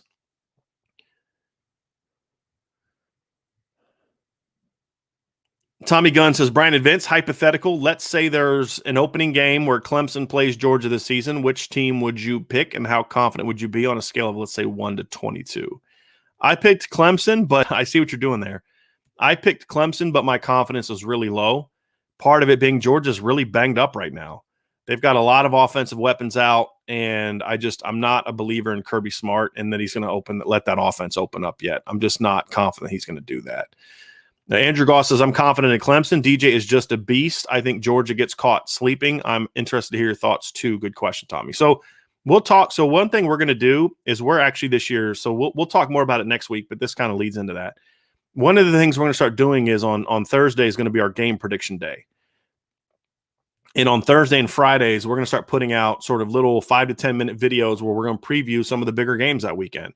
They won't be live. We'll just put them out on YouTube. So we'll take 3-4 games a week and we'll make predictions. We'll go over breakdown. We'll talk about, the matchups that we're interested in and then put a prediction out. So certainly Clemson, Georgia will be one of those week 1 games. But right now I'm leaning towards Clemson. I think Georgia has the better top to bottom roster. I just don't have a lot of faith in Georgia from a coaching standpoint. And I think matchup wise, I think Georgia's going to have a hard time protecting JT Daniels in that game. If Georgia can run the ball and protect JT Daniels and then open up the offense a little bit, they can certainly beat Clemson. But I just think that Clemson defensive line is really good, and I don't have a lot of faith in the coaching at Georgia, mainly from the head coaching standpoint.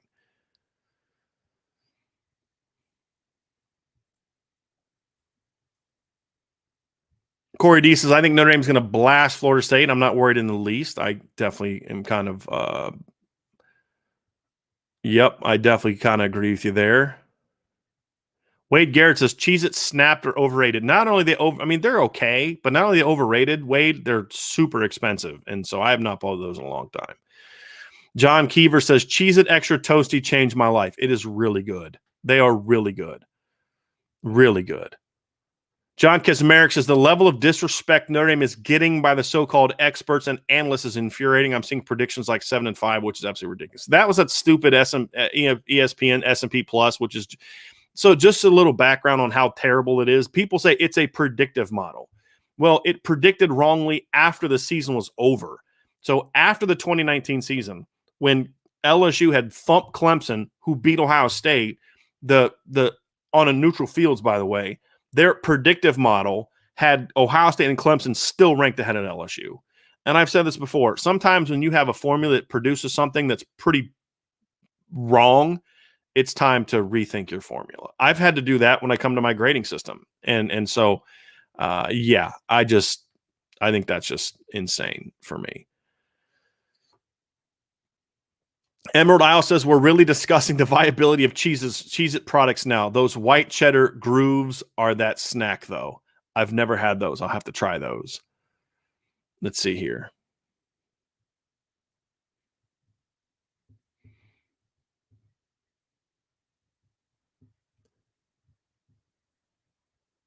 Give me some more questions. A lot of comments.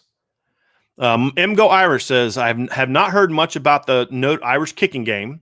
Any insights or feedback on Jonathan Dorr, anyone challenging him for field goals?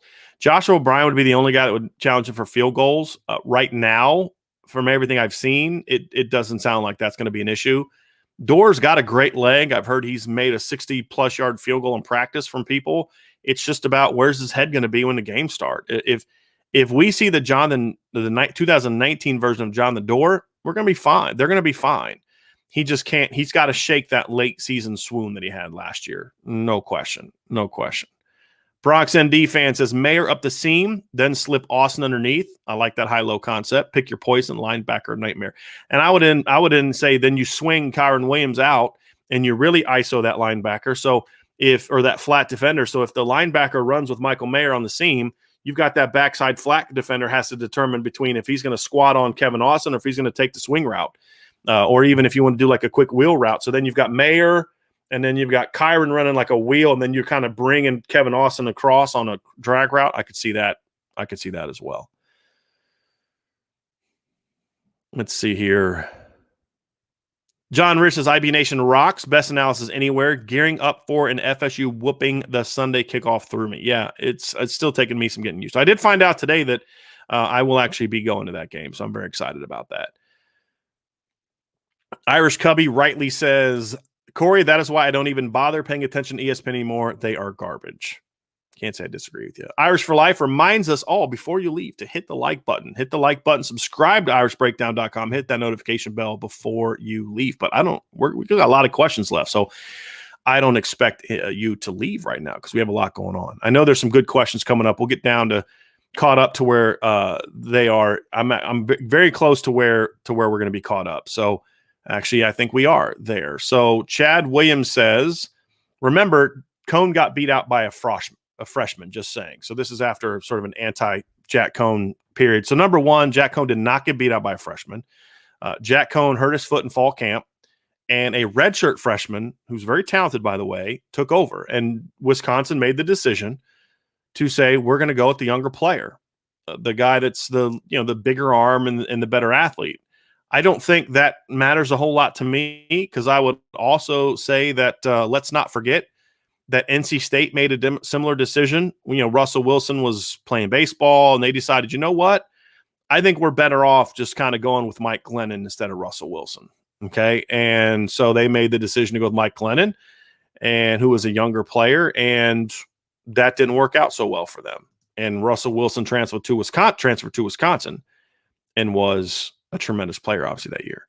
And no quarterback since Russell Wilson has had the same success that Jack Cone has had from a completion percentage standpoint, not even close. No one's within 5 percentage points of Jack Cone.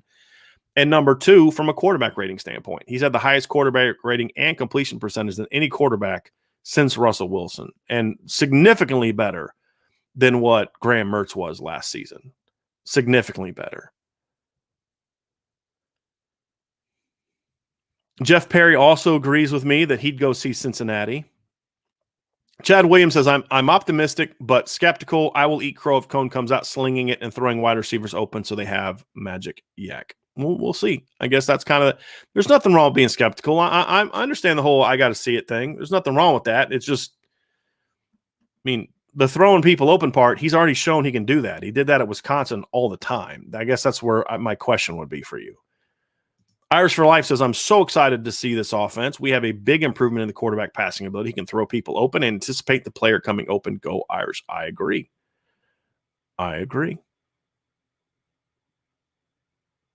G. Rob Conley, also excited for this season. Tommy Gunn says, they don't have to score 49 points per game, but damn, would it be nice? Actual points per game, not just because they score 70 up on 2 teams and 20 on 2 others. Yeah, I agree. But again, they don't have to, and I don't see Notre Dame getting to that point. I really don't. But again, I don't think they have to.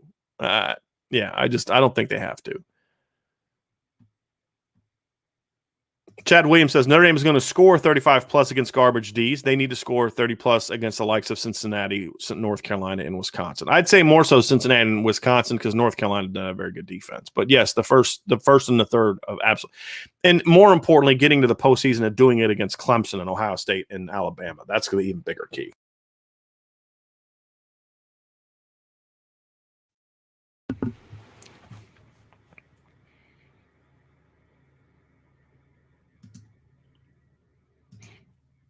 Let's see. We get some more questions.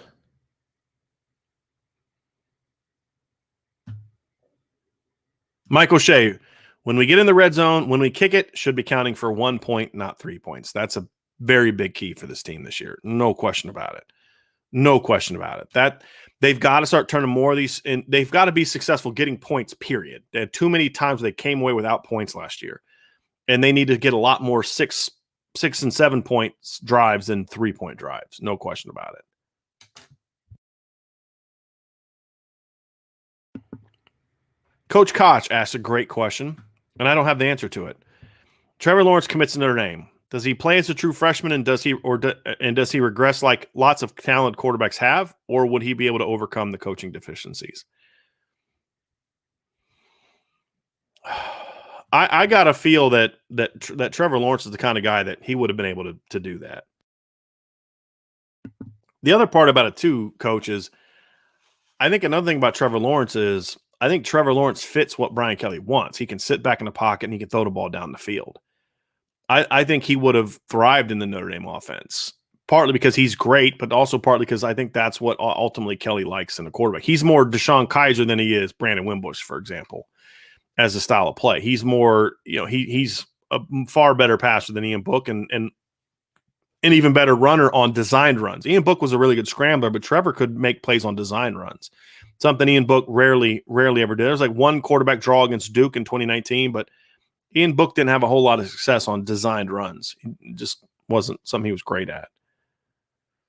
Michael Shea, if Trevor Lawrence commits to Notre Dame, we win just as many championships as Clemson. I agree.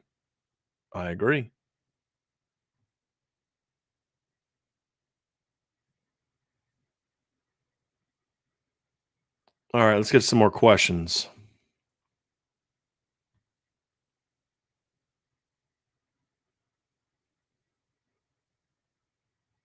Irish Cubby says, Wisconsin was using last year as a throwaway to get their young quarterback some work since Cone was hurt to start season. Cone is a really good quarterback. I agree. Absolutely agree.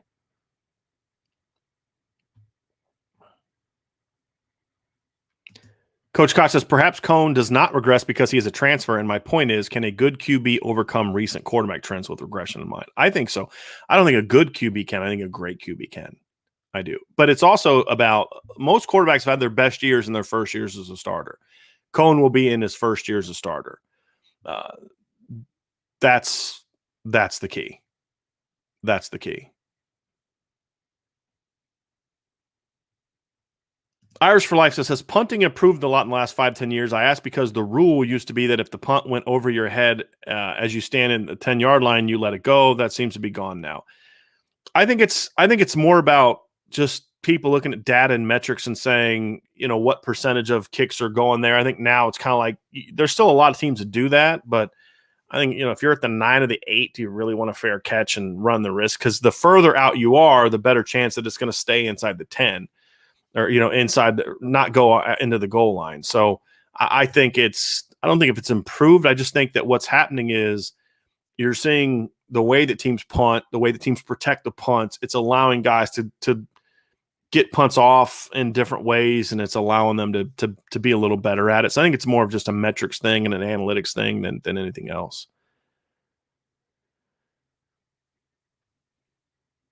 John Rich says, as solid as Madden was last year, having practices and weight strength management at Notre Dame may really make him a beast, fingers crossed. I think that's the thing we're all hoping for, John. I have some concerns about it athletically, but that's the thing we're hoping for. Because look, if Kane Madden's as good as people think, again, he's been a preseason first team All-American by multiple people. If he is that good, then I think this offensive line is going to be really good because you've now got a great center, a really steady right tackle. I think in Josh Lugg, incredibly talented, but will be at times inconsistent left tackle. And then if you can put Kane Madden as a potential, even if all Kane Madden does is play like an honorable mention All-American or a second team All-Conference player, that's a boost. That's a huge thing. And it's going to make this line pretty good. Pretty good. John Climax says, in regards to scoring, I just want them to be up enough that we can get subs in the game, get folks that can be called upon next year, quality snaps. Curtis Hewitt says, just stopping in to say hi to Irish Breakdown Nation. Hello, Curtis. I work Graves and live in Rock Springs, Wyoming. So this is my bedtime. 12-hour shifts. Go Irish. Wish I could watch live every time. We wish you could be with us as well. No question about it. D-Rock, I've been in several chat rooms. I can tell we're closing in on the season because when the viewers are getting negative and nasty, let's temper our emotions. We have a full season. Let's pace ourselves.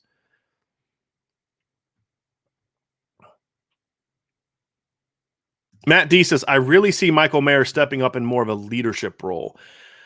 I think, Matt, I don't know if he's quite there yet, unless you want to talk about leadership being how you go about your business every day. I think if we're talking about how you go about your business every day, then I definitely see him being a leader. I'm told that he is a locked in, just go out there every day and work kind of guy, which you love to hear that from your most talented players. And that's something I like about the makeup of this offense is sometimes, your best athletes on offense can be sort of prima donnas or me guys, I want the ball, moody kind of guys. That's not Notre Dame. Like you've got Kyron Williams, who's just a bring that emotion every day. You've got Jack Cohn, who's a steady veteran quarterback. You got Jarrett Patterson, who's proven to be a leader up front. You've got Avery Davis, who's a former quarterback. He's got intelligence. He's got a cool, calm, collected demeanor. He can bring some of that. Then you have guys like Braden Lindsey and Kevin Austin and Lawrence Keys who bring a little bit of swagger. But none of these guys are like, hey, I'm not going to work hard today because I'm mad I didn't get touches, or, you have to make sure I'm getting mine, or I'm going to be cranky. This is a team with the kind of demeanor that I like in a team, which is guys that just want to grind and work and bring it every day. And your stars, like Kyron Williams, like Michael Mayer, are lunch pail guys. And, Michael does it in a less boastful manner than Kyron, but that's okay. You kind of need that. And that's one thing, Kyron's personality, something is good for this football team. And I'm looking forward to seeing what this group is going to look like. I really like the makeup of this football team. I really do.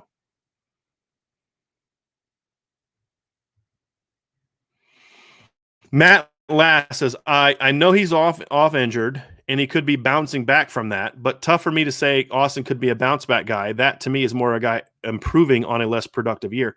Yeah, but Matt, Kevin Austin had 1 catch last year. He's only had 6 catches in his entire career.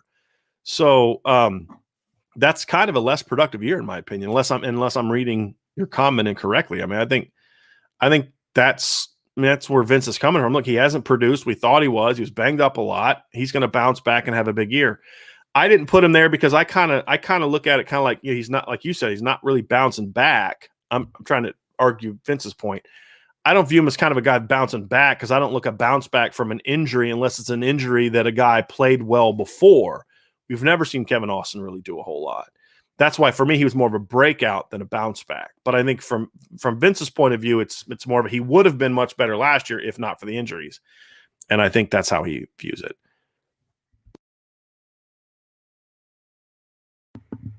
Matthew D says, if they put Lorenzo Styles in the field, he could potentially be the rookie of the year. I just don't know if he gets enough playing time. I agree with that to a sense, in a sense, Matt, because I do think if Lorenzo was a regular part of the rotation, he could have 20, 25 catches, but that's that. And then he'd have to be the guy for me to say he's going to be better than the starting left tackle. I guess that's kind of where I come from. And I also had Blake ranked higher as a recruit, so I just think Blake has a little bit more God-given ability. He's a little bit more advanced size-wise, those kind of things. So, I think that's why I'd say even if Lorenzo Styles is a starter this year, I'd still say I'd probably go with Blake Fisher on that one, unless Lorenzo just becomes like, breakout, lead the team in catches and yards and TDs. That'd be the only way I could really go in a different direction. And Matthew says, I'd be more inclined to give Austin a breakout player of the year award should he produce like we all think he can. And that I agree with. And so that in that manner, I definitely went with you on that one.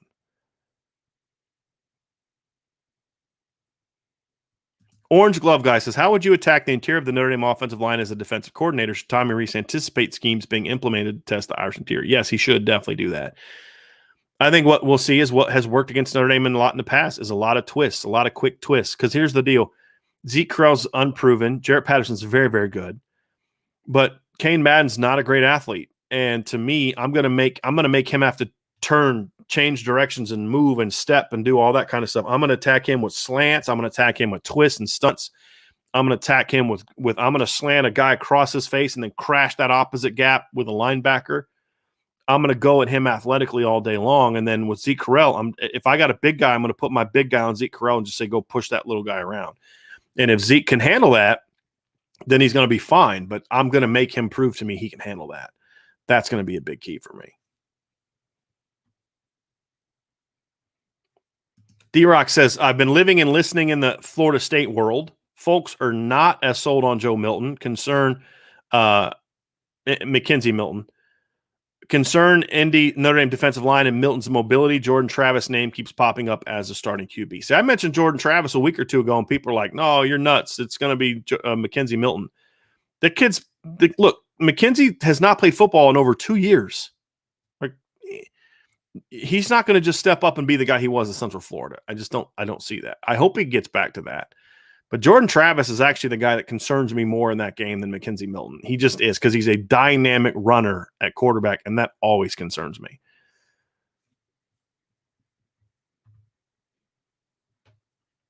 The two Irish brothers, it's a very good question. Do you think Kyron Williams will be in the Heisman race? I don't know if he will be, but I think he can be. Here's why I say that. I don't think Kyron is going to have like the rushing yards that you normally see from a Heisman Trophy candidate at running back. Like when Derrick Henry run it, 2018? 2016, right? When Derrick Henry won it, I'm trying to, or was it 2015, right? I'm going to look that up right now. I think it was 2015 when Derrick Henry won it. I think he was we haven't seen a whole lot of running backs win it. So 2015. Before that, the last time a running back won it was 2009. Then before that, Reggie Bush in 2005. So since 2000, we've only seen 3 running backs win it. And they've won it different ways. The Alabama guys have won with lots of yards, and then Reggie Bush won with dynamic all-around play. I don't think Kyron is that kind of player, but what I do think Kyron can do this year is this is a year where there's just not a lot of proven big names. There's not a Trevor Lawrence. There's not a Tua Tagovailoa. There's not a guy like that. This is a year where I think we're more likely to see sort of a guy kind of come out of nowhere or a guy be able to pass some people up. I mean, Spencer Rattler's getting a lot of love, Sam Howell, but those guys aren't what Trevor Lawrence was coming into the last couple of years. And then, of course, Trevor never won it. So I think there's room for a guy like Kyron Williams to maybe make a run up the list because of what he's going to do in the pass game. If he does in the pass game what I think he's going to do, he may only rush for 1,100 yards, but if he averages, adds on like 40-plus catches, 500-plus receiving yards, then I could maybe see him making a run at it. More often than not, however, if Notre Dame is really good and the pass game is really working, you most likely see Jack Cohn getting that mention as opposed to Kyron Williams. And the perfect example is last year. I don't think anyone would argue that Ian Book was, well, some people will. I wouldn't accept an argument that would try to tell me that Ian Book was better than Kyron Williams last year. I don't think he was. I don't think it was close. I think Kyron Williams was their best offensive player last year. But who from Notre Dame got all the Heisman votes? It was Ian, not Kyron. So it's just the nature of the award. It's a quarterback-driven award more often than not. So that's why I'd be a little skeptical to say that he will be. I think he could be if he's able to kind of repeat the rushing success last year, but then add a big jump in run game production or pass game production, in my opinion. Antoine Porsche Rideau. This is a good one. It's a bold one. I predict Lindsey has a Fuller type season as far as being a deep threat. Williams and Kyrie will have a 2,000-plus yard and a 2,600 all-purpose yard season. So that's combining them together. And that's not too – they did that 2,000. They did that last year. So I'm with you, Antoine. I expect them to definitely have – to me, so like last year rushing-wise, they were a little over 1,500 in 12 games. So they'd be up around 1,800 last year if they'd have played an extra game. So, yeah, I can definitely see the 2,000. They'd have to obviously produce a little bit more than last year, but I definitely see that in the 2,600 all-purpose. I definitely see. I do have a question. When you say all-purpose, you're referring to just rushing and passing, receiving, right? Not kick returns, because if we throw in kick returns, and they went past that last year. But I think you're just referring to offense, which I would rather have that conversation. And that would be a heck of a year. It really would. And I could see them doing that. That's a bold prediction, but it's one that I like. Got a super chat here from Michael. Okay, here we go, Michael. Brian, fill in the blank. Notre Dame makes the playoff if blank happens. Notre Dame makes the playoff if blank happens. Okay, I'm going to double down on it. Notre Dame makes the playoff if Jack Cohn's as good as I think Jack Cohn can be, and Tommy Rees opens up the offense the way that I think Tommy Rees is going to open up the offense. I'm going to cheat and kind of add those together because, as y'all know, I just can't give one answer because it's never just that. It's just hardly ever that simple. I think if that happens, Michael, that would be, to me, what would get Notre Dame to that point. I think that would be the thing that will allow Notre Dame to say, hey, this is the thing that's going to take them over the top. This is the thing that's going to allow them to raise their play. This is the thing that's going to allow them to say, hey, look, we can beat those teams. We can beat Wisconsin and Cincinnati and USC and North Carolina and go out there and be successful. So thank you for the super chat, Michael. I appreciate that very, very much. But Jack Cohn and Tommy Rees, to me, are the keys to the playoff, in my opinion. Pat Kowalewski says, can't explain how excited I am for the 2021, but I'm human and can't help but to think of the potential roster for 2022. What are the chances that Austin Keys and Lindsey return for another season? I'd be surprised if I'd be shocked if all three came back. I'd be kind of surprised if two of the three came back, and I fully expect at least one of them to come back, in my opinion. No question. Craig Sebring says, do you think Buckner or Pine gets more playing time? Craig, that's a great question. If everyone's healthy, nobody gets hurt, I say it'll be Buckner. Because I truly believe that Buckner is going to have a role this year on the offense. I have no evidence of that, no sources of that. I just think it's going to happen. If there's an injury, and let's say that Cohn gets hurt, then I could see Buckner or Pine stepping in, taking over for a game, especially if it's early in the year, taking over for a game and getting a lot more playing time because of that. But if everyone's healthy, I'm gonna predict Buckner on that one. Antoine says ESPN released their NCAA football first team and second and football preseason football first team and Williams, Hamilton, and Madden with Patterson on the second team. which I don't understand why Madden is a first team over Patterson. Was that ESPN or was that AP? I think that was AP. I'll have to go look at that one. But ESPN had Madden as a first team All-American as well. John Erickson, flashback, 65, I think. Favored Notre Dame sleepwalks through first half. Ayers sends out goal line offense to start second half. Hand off to fullback Larry Conger. Play after play. Message sent. Game over. Goosebumps.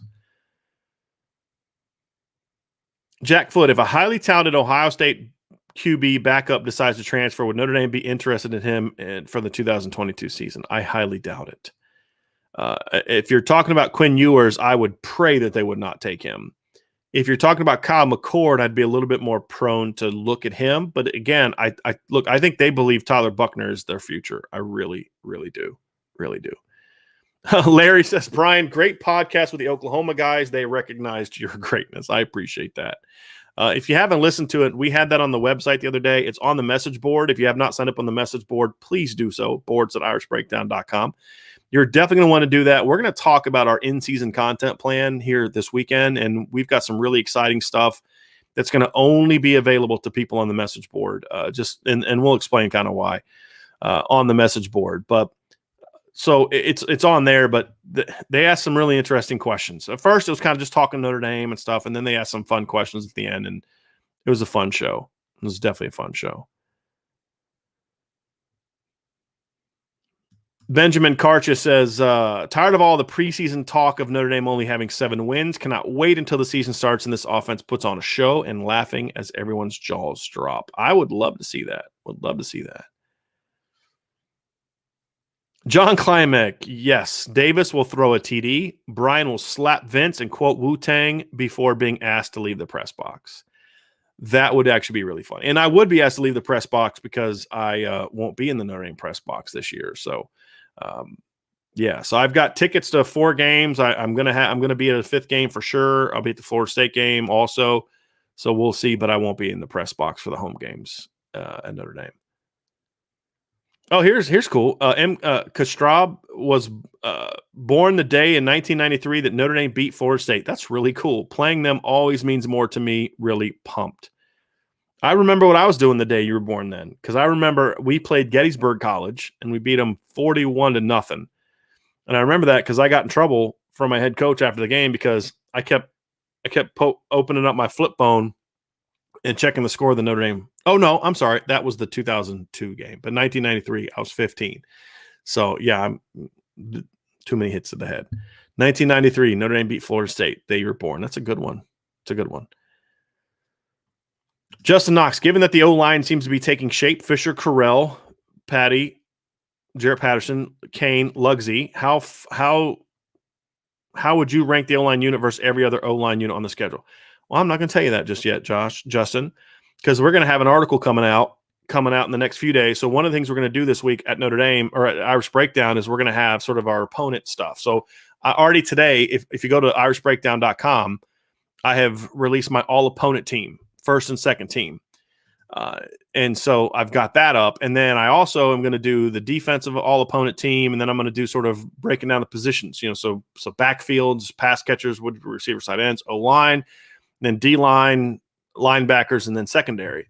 And then part of it I'm going to do is I'm going to rank the opponents, but I'm also going to include Notre Dame in those rankings. Like, where do I include Notre Dame, amongst those other teams? And so, yeah, so I'll have that here coming out over the next several days. So, Justin, make sure that you check that out. And the reason I'm not answering your question is not because I want to save the article, but I haven't necessarily finished that ranking yet. They'll be in the top 6 for sure. I just haven't figured out, are they second, are they third, are they fourth? I'm still working through that, doing a little bit more research and film and stuff like that. Liam Gamey asked, just curious, how fast is Styles? Is he a jet sweep type of guy? Yes, he is. He's, I'd say, one of the 5 fastest receivers for sure.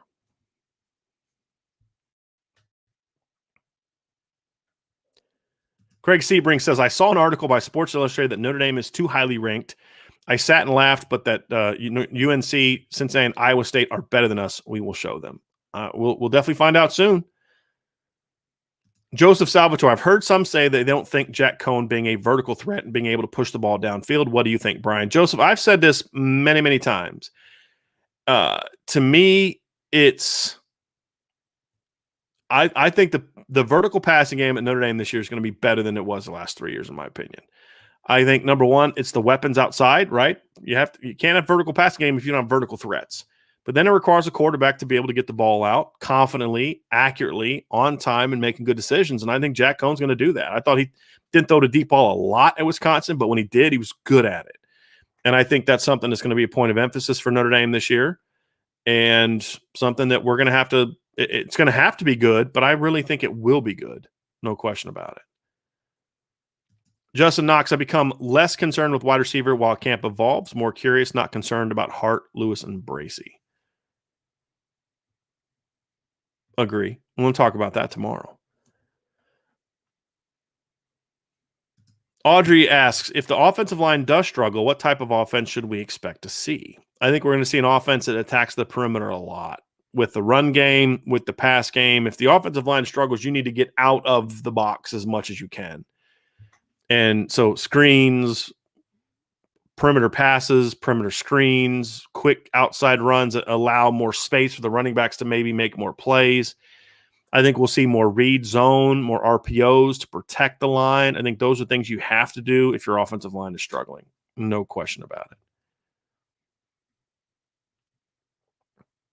Liam Gaming says, is Carmody's emergence because he's stepping up a lot, or is Baker not progressing quickly? It doesn't have anything to do with Tosh Baker. It's just that's the question that Brian Kelly was asked about how Carmody's doing. So I think Tosh Baker's come along just fine from everything I've heard. So a lot of times Brian Kelly talks about specific players because he's asked about specific players. He doesn't just come out and start like listing, okay, here's what I'm going to talk about today. He gets asked most of those things. Audrey asks, what would your prediction be for Estime and Diggs this year? I think Diggs is going to play more than Estime. I think Estime could have a more defined role, but I think Diggs is going to – I really believe Diggs is going to push for legitimate playing time this year. I really, really do. I really do. Chad Williams asks, you're not worried about FSU at all, Brian. Could you elaborate? Yeah, I can elaborate on that. So could Notre Dame lose to Florida State? Sure. It would have to be, however, about them just not playing well at all. If they play like they played against Louisville last year, they'll lose. I didn't think Notre Dame played very well against Florida State last year and beat them by 16. And that was after coming back from COVID and all that other kind of stuff. I look at Florida State, and I think there's this assumption that Florida State is kind of like they're talented like they used to be. And, boy, if the coaching gets right, they're going to be really scary. They don't have that kind of talent anymore. Willie Taggart did a terrible job recruiting, and that's what the veteran classes mainly are. I don't believe Mackenzie Milton's going to be the guy he was. Their receivers are just okay and real young. I love their running backs. I do like that, but I don't think they have an offensive line that's good enough to really give them room to run. They've got one kid, Devontae Love-Taylor, is a really good offensive lineman. He was on my second team, all-opponent team. But other than that, their offensive line's not great. Jordan Travis is a really dynamic runner, not much of a passer. Their defense was abysmal last year, and they lost all their best players from that defense. I think that Mike Norvell getting rid of a lot of the cancerous aspects of the program is going to make them better in time, but not in week one. The only way Notre Dame loses in that game, or if it's close, is if Notre Dame just doesn't play well. They don't have the weapons in the secondary. They don't have the weapons at linebacker. Outside of Jermaine Johnson, they don't have a great defensive line.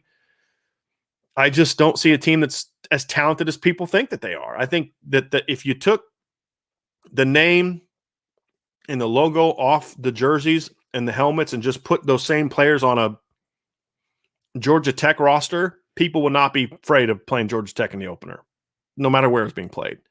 But because it's Florida State, there's assumptions being made that I think are just incorrect about this team. I could be wrong, but I've watched a lot of film of them. I watched the spring game of them. I know these guys as recruits, and I just don't see a loaded team. To me, Florida State's not one of the 4 or 5 most talented teams Notre Dame's going to play this year. I can't believe I'm saying that, but it's just true. They have some individually talented players, but there's not a lot of depth to that, in my opinion. Jonathan Kazmarek says, hey, Brian, what are the chances Alex Ahrensberger sees some action? I think he's definitely going to play this year. I mean, is he going to play 30 snaps a game? No. Is he going to necessarily play every game? No. Do I think he's going to be somewhat part of the rotation? Yeah, I do, especially if there are injuries. Antoine says, I hope with his speed and what I saw from his punt return highlights, they should have Lorenzo Styles Jr. as the punt returner. I wouldn't disagree with that. I wouldn't disagree with that at all. I also understand why they'd want Matt Salerno back there. And that doesn't bother me quite as much as it does some others. But, it just depends on what philosophy they want to go with. Sorry for that.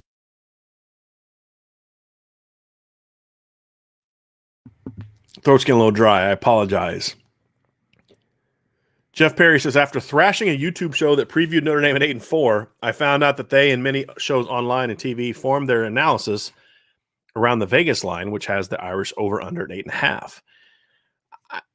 And we talked about that a little bit. I would, if I was a betting person, I probably would take that.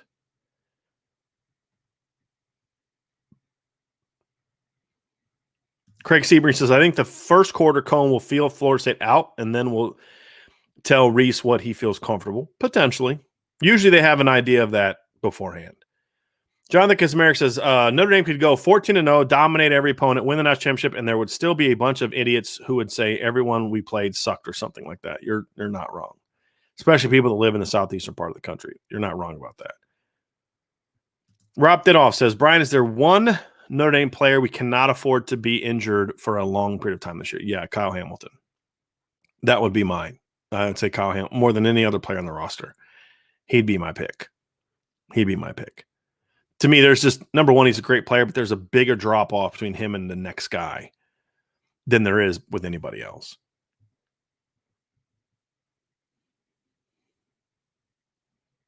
S&P 15 says, can you do a day with Vince talking about special teams? Is that Wednesday? We will not be having a special teams-oriented show. The reality is not a lot of people will talk about it, but we will try to incorporate that into one of our shows at some point in time. Maybe the mailbag, something, maybe one of our bold predictions, something like that. We'll talk about it a little bit, but we're not going to have a show focused just on them. And he also, S&P 15 also says, I would love to see an explosive player like Lindsey taking punt returns.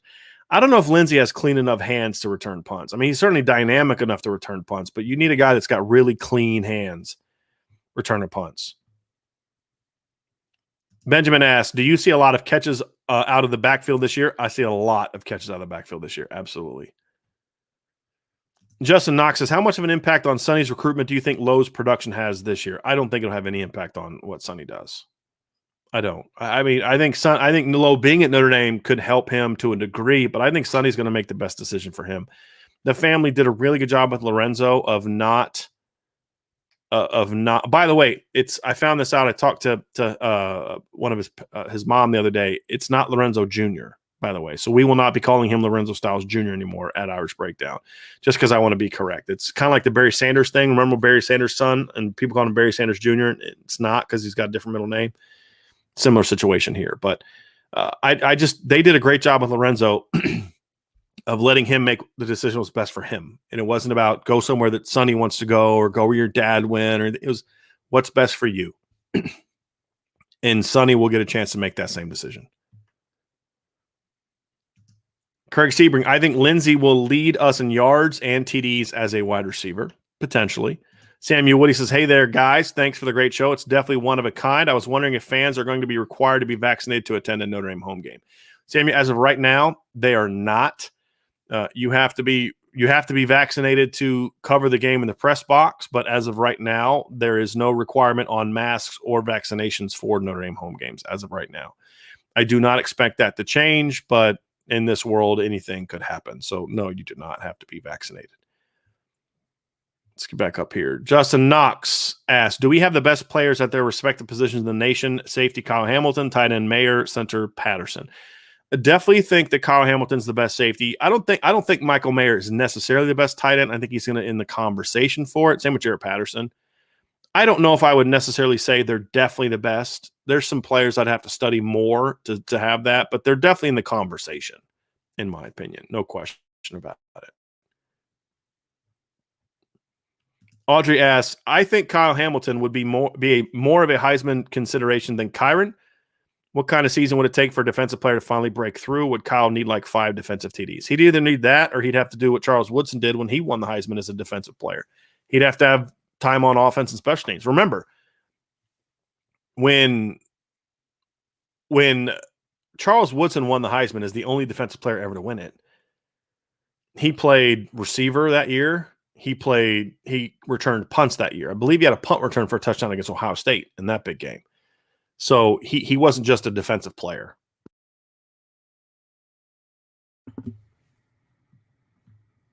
Paul Argenteri says, Dave Casper once said in an interview that their football motto was show up, shoot up, suit up, and shut up. Different era. Ryan Wheeler says, I've been listening to your show for about a month. Wow. The best, most up-to-date Notre Dame information and analytics. Great job. Love it. Thank you, Ryan. Appreciate you listening and definitely appreciate the kind words. Very, very much. Jeff Perry says, the interview with the Oklahoma guys was so killer. It's obvious they were completely in awe.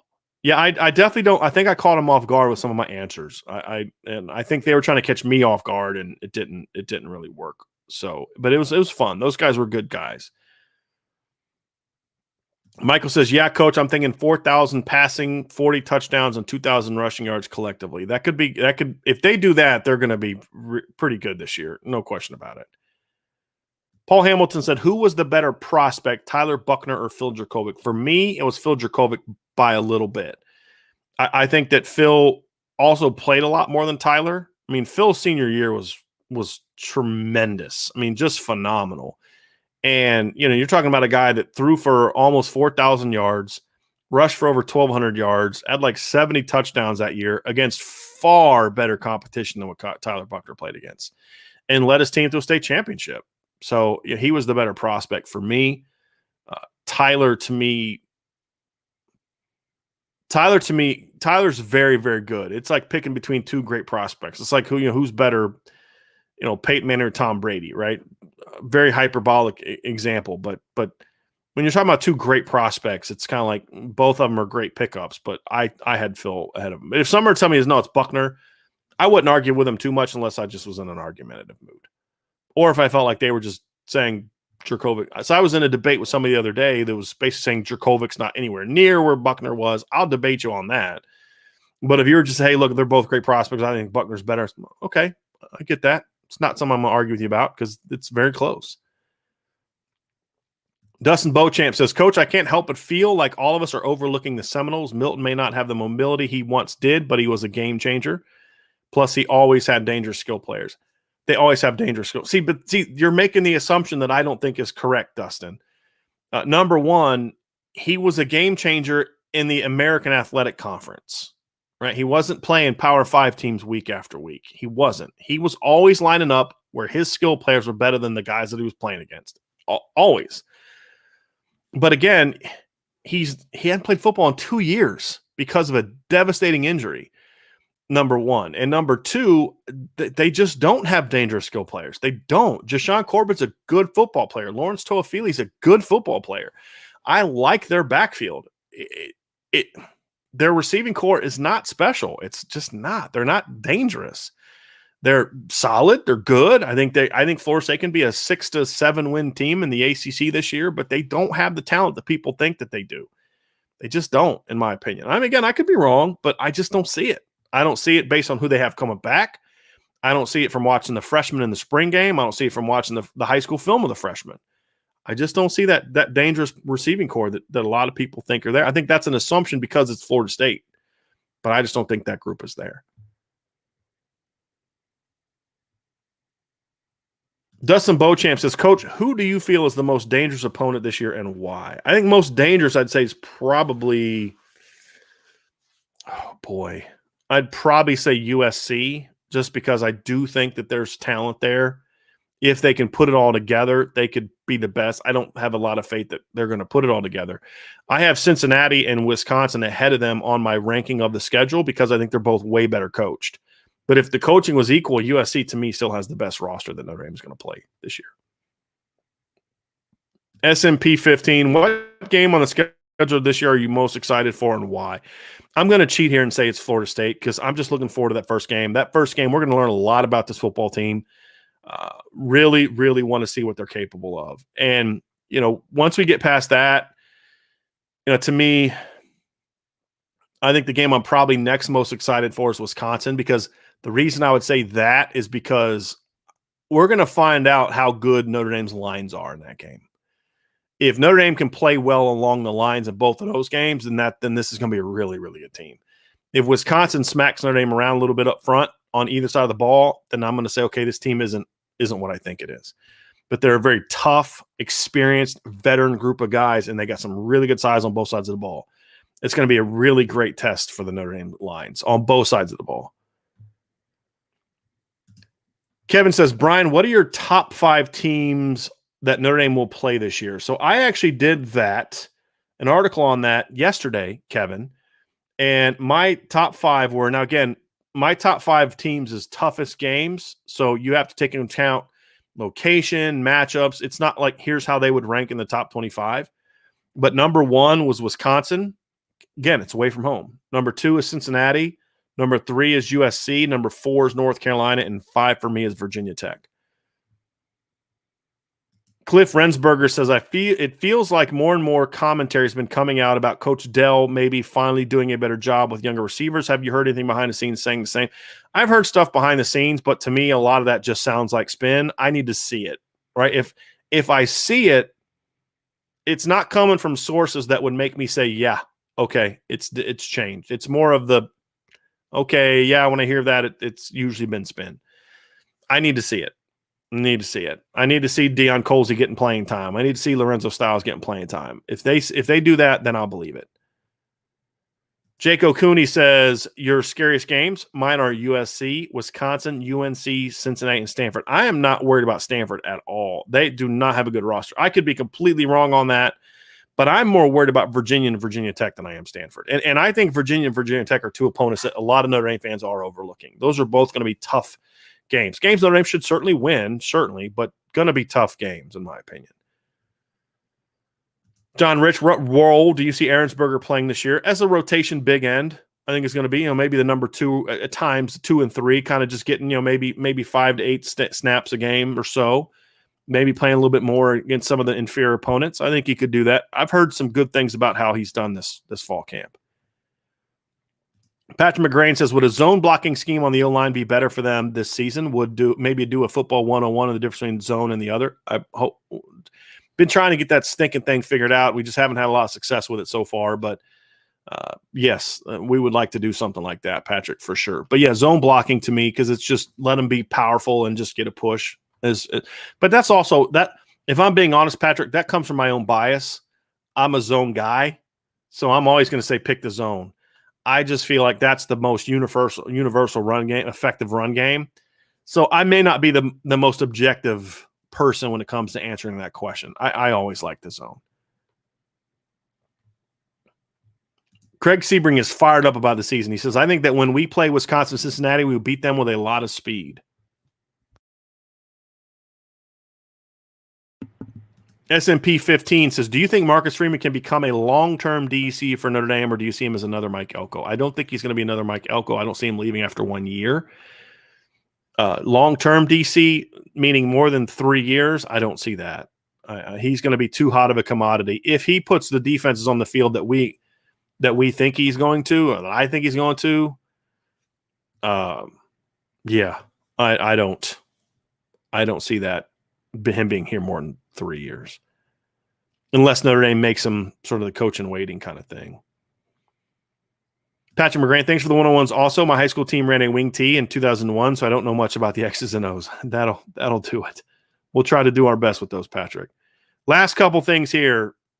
Chad Williams says the heat in Tallahassee is going to be a factor. My question is Indy practicing during the afternoon hours this week with the heat in South Bend?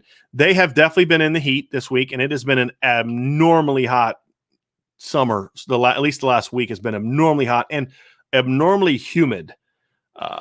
I can't say how many times I've walked outside and my glasses have fogged up. That's never happened to me in South Bend. It used to happen to me in North Carolina and Florida all the time, but never in Virginia all the time, but never in South Bend. So we've definitely had to deal with a lot of humidity. But the game is also going to be at night, which does affect that somewhat because you don't have the sun just beating down on you. S&P, I would love to see him have some loyalty the way Brent Venables has for Clemson. See, that's not about loyalty, though. Yes, he's loyal, but like that's more about Brent Venables just not caring about being a head coach. Some coaches just don't want to be head coaches or would only want to be head coaches at certain places.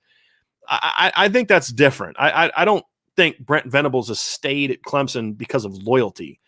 I think he stayed at Clemson because he doesn't want to be a head coach. I think he's comfortable being a coordinator, and that's a great place to be a coordinator. If Marcus Freeman decided, I don't want to be a head coach, then he'd stay at Notre Dame, I think, for a long time. But he wants to be head coach, and that's fine. Both options are fine. It's about whatever's best for you. I don't think that has anything to do with loyalty, in my opinion. Chief Brody says, not worried about Stanford whatsoever. I'm with you on that one, Chief. Dustin Beauchamp, finally caught a live show, and you got to my questions. Thanks for the absolute best Notre Dame football coverage and overall football show around. Thank you very much for that, Dustin, and we do appreciate you being part of the show. See, get down here. Shannon Hyduck says, Coach, is there a turnover total you hope the Irish D can force this season? Is 15 too high or too low? I'd be a little too low for me. I'd like to see them get closer to 20, to be honest with you.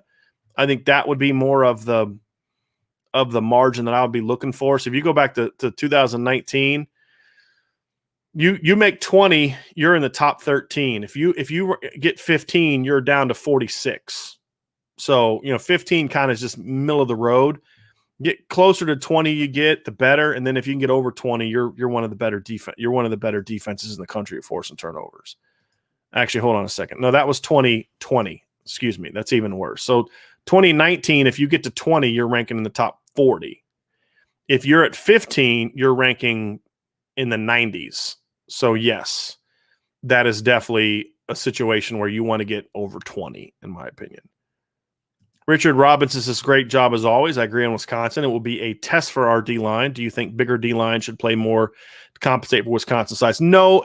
I mean, I would say yes, there's a role, especially in like third down when they go like heavy personnel to say, hey, maybe you want to get Aiden Keanaaina or Gabriel Rubio in the game.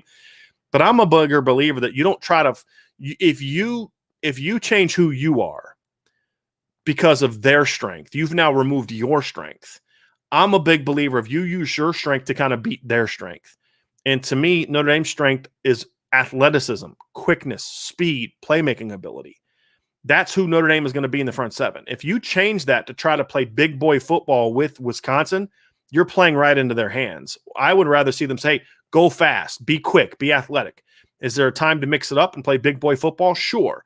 But take them out of their game. It would be my ultimate goal. See, Chief Brody, if anything against FSU, I expect a Louisville 2019 type of game, come out slow at first and eventually wear them down and pull away over by the end of the third quarter. I agree with that. I also think that losing Jafar Armstrong in that first series hurt Notre Dame against Louisville. They had built that offense around Jafar being a really productive player for them. Remember, he caught a pass out of the backfield. He had 2 runs. They were going to use him a lot, and then he gets hurt and doesn't play again after that with that first drive, and they had to change some things. I mean, that first drive went right down the field and scored. And Ian Book did not attempt a single pass past 20 yards. It's just infuriating. I don't think either one of those are going to be an issue this year. Chad Williams, I'm not going to be able to answer this for you. I remember somebody saying this. A question from the past. I was having a conversation with a buddy about Corey Robinson.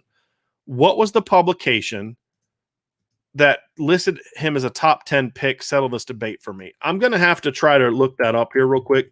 I remember that when that somebody had him as a first round pick, a top 10 pick.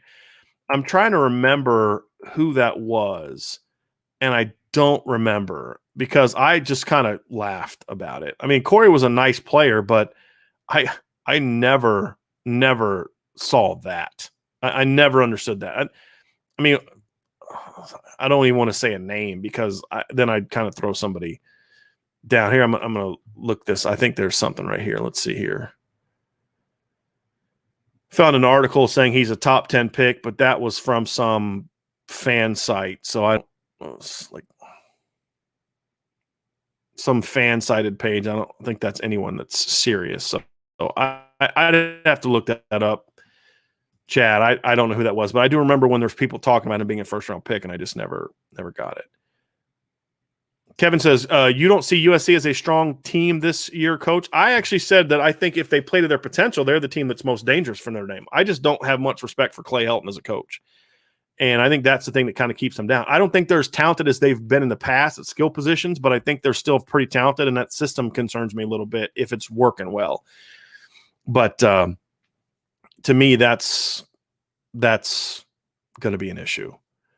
These questions kill me. SMP, do you think the young offensive line will have a problem with false starts against Fuller State? Number one, it's not a young offensive line. It's an inexperienced offensive line, but it's not a young offensive line. Chad Williams says, God, I hope not Liam Eichenberg is gone. This is one of the hilarious things that people grab onto things like this, and it drives me crazy. Liam Eichenberg had fewer false starts in 2019 than Ronnie Stanley had the year that he was an All-American. Okay, so I'll never understand. Like, he had some bad, fast false starts. Come on. James says, would you rather Notre Dame go 11-1 with a lost USC or 1-11 with a USC blowout? I'd rather go 11-1 with a lost USC. I mean, 1-11. I don't care if you beat USC. That'd be a miserable season. Oh, incredibly miserable season. I wouldn't want to go through that. Kevin says, you think Marcus Freeman is going to be a head coach? I do. Connor says, score prediction for Florida State. Also, how did you become a Notre Dame fan? So I don't have a score prediction for that game yet. I'll have one next week when we release our score predictions. How did I become a Notre Dame fan? Honestly, it was kind of through my dad. My dad grew up in Norfolk, Virginia. He was born in the 50s. So it'd be like in the 60s and 70s, late 60s and 70s. Notre Dame was kind of that national program. And my dad would, my dad would just kind of on Sundays watch those Lindsey Nelson replays that were on TV, and just over time became a Notre Dame fan. And now he was always more of an NFL guy than he was a college football guy, but Notre Dame was his college football team. And so when I was a kid, I just, I kind of, with the exception of the Denver Broncos, I liked the same teams my dad liked. My dad was a Reds fan. He was a Celtics fan. He was a Notre Dame football fan. They were Redskins fans for football. I became a Broncos fan because of John Elway. But other than that, I liked all the same sports teams. But so I kind of fell in love with Notre Dame even more than he did. But part of that was when I was 10, they won a national title. And then, of course, the next 5-6 years, they were a phenomenal program. So that just cemented what was already kind of there. And then I eventually became more of a college football fan than an NFL fan. And the more that happened, the more I grew to love Notre Dame. So by the time I got to high school, I was a much bigger college football fan than I was an NFL fan. And then, of course, once John Elway retired, it was game over in that regards. All right. So that's going to be it for today's show. I want to thank everybody that was part of the show today. Had a blast doing the show today. A lot of great questions. We'll be back tomorrow. Before you leave, hit the like button, hit the subscribe button, hit the notification bell, sign up for the message boards at boards.irishbreakdown.com. We've got a lot of stuff going on the site. We're going to have a ton of great content. We just kind of finalized our content plan for the season this weekend online for the podcast, for our message board. We're going to have some things that are going to be unique just to the message board. So we're very excited about it. If you have not signed up, please do so. boards.irishbreakdown.com. If you have not bought the Built Bars yet, take advantage of that deal. You get 10% off by clicking on the link below. You can just enter the promo code Irish Breakdown, one word, all caps. You will get 10% off your entire order. You can definitely take advantage of that. And, of course, just be with us at Irish Breakdown, right? We've got a lot of stuff going on. This is a fun year. We've really grown this site. If you have Notre Dame friends and family who have not heard of us or are not part of what we do, tell them to come on over. We're excited. We want to keep this thing growing. So appreciate all the questions. A lot of great questions, a lot of great conversation today. Everybody have a great rest of your day, and we'll talk to you again very, very soon.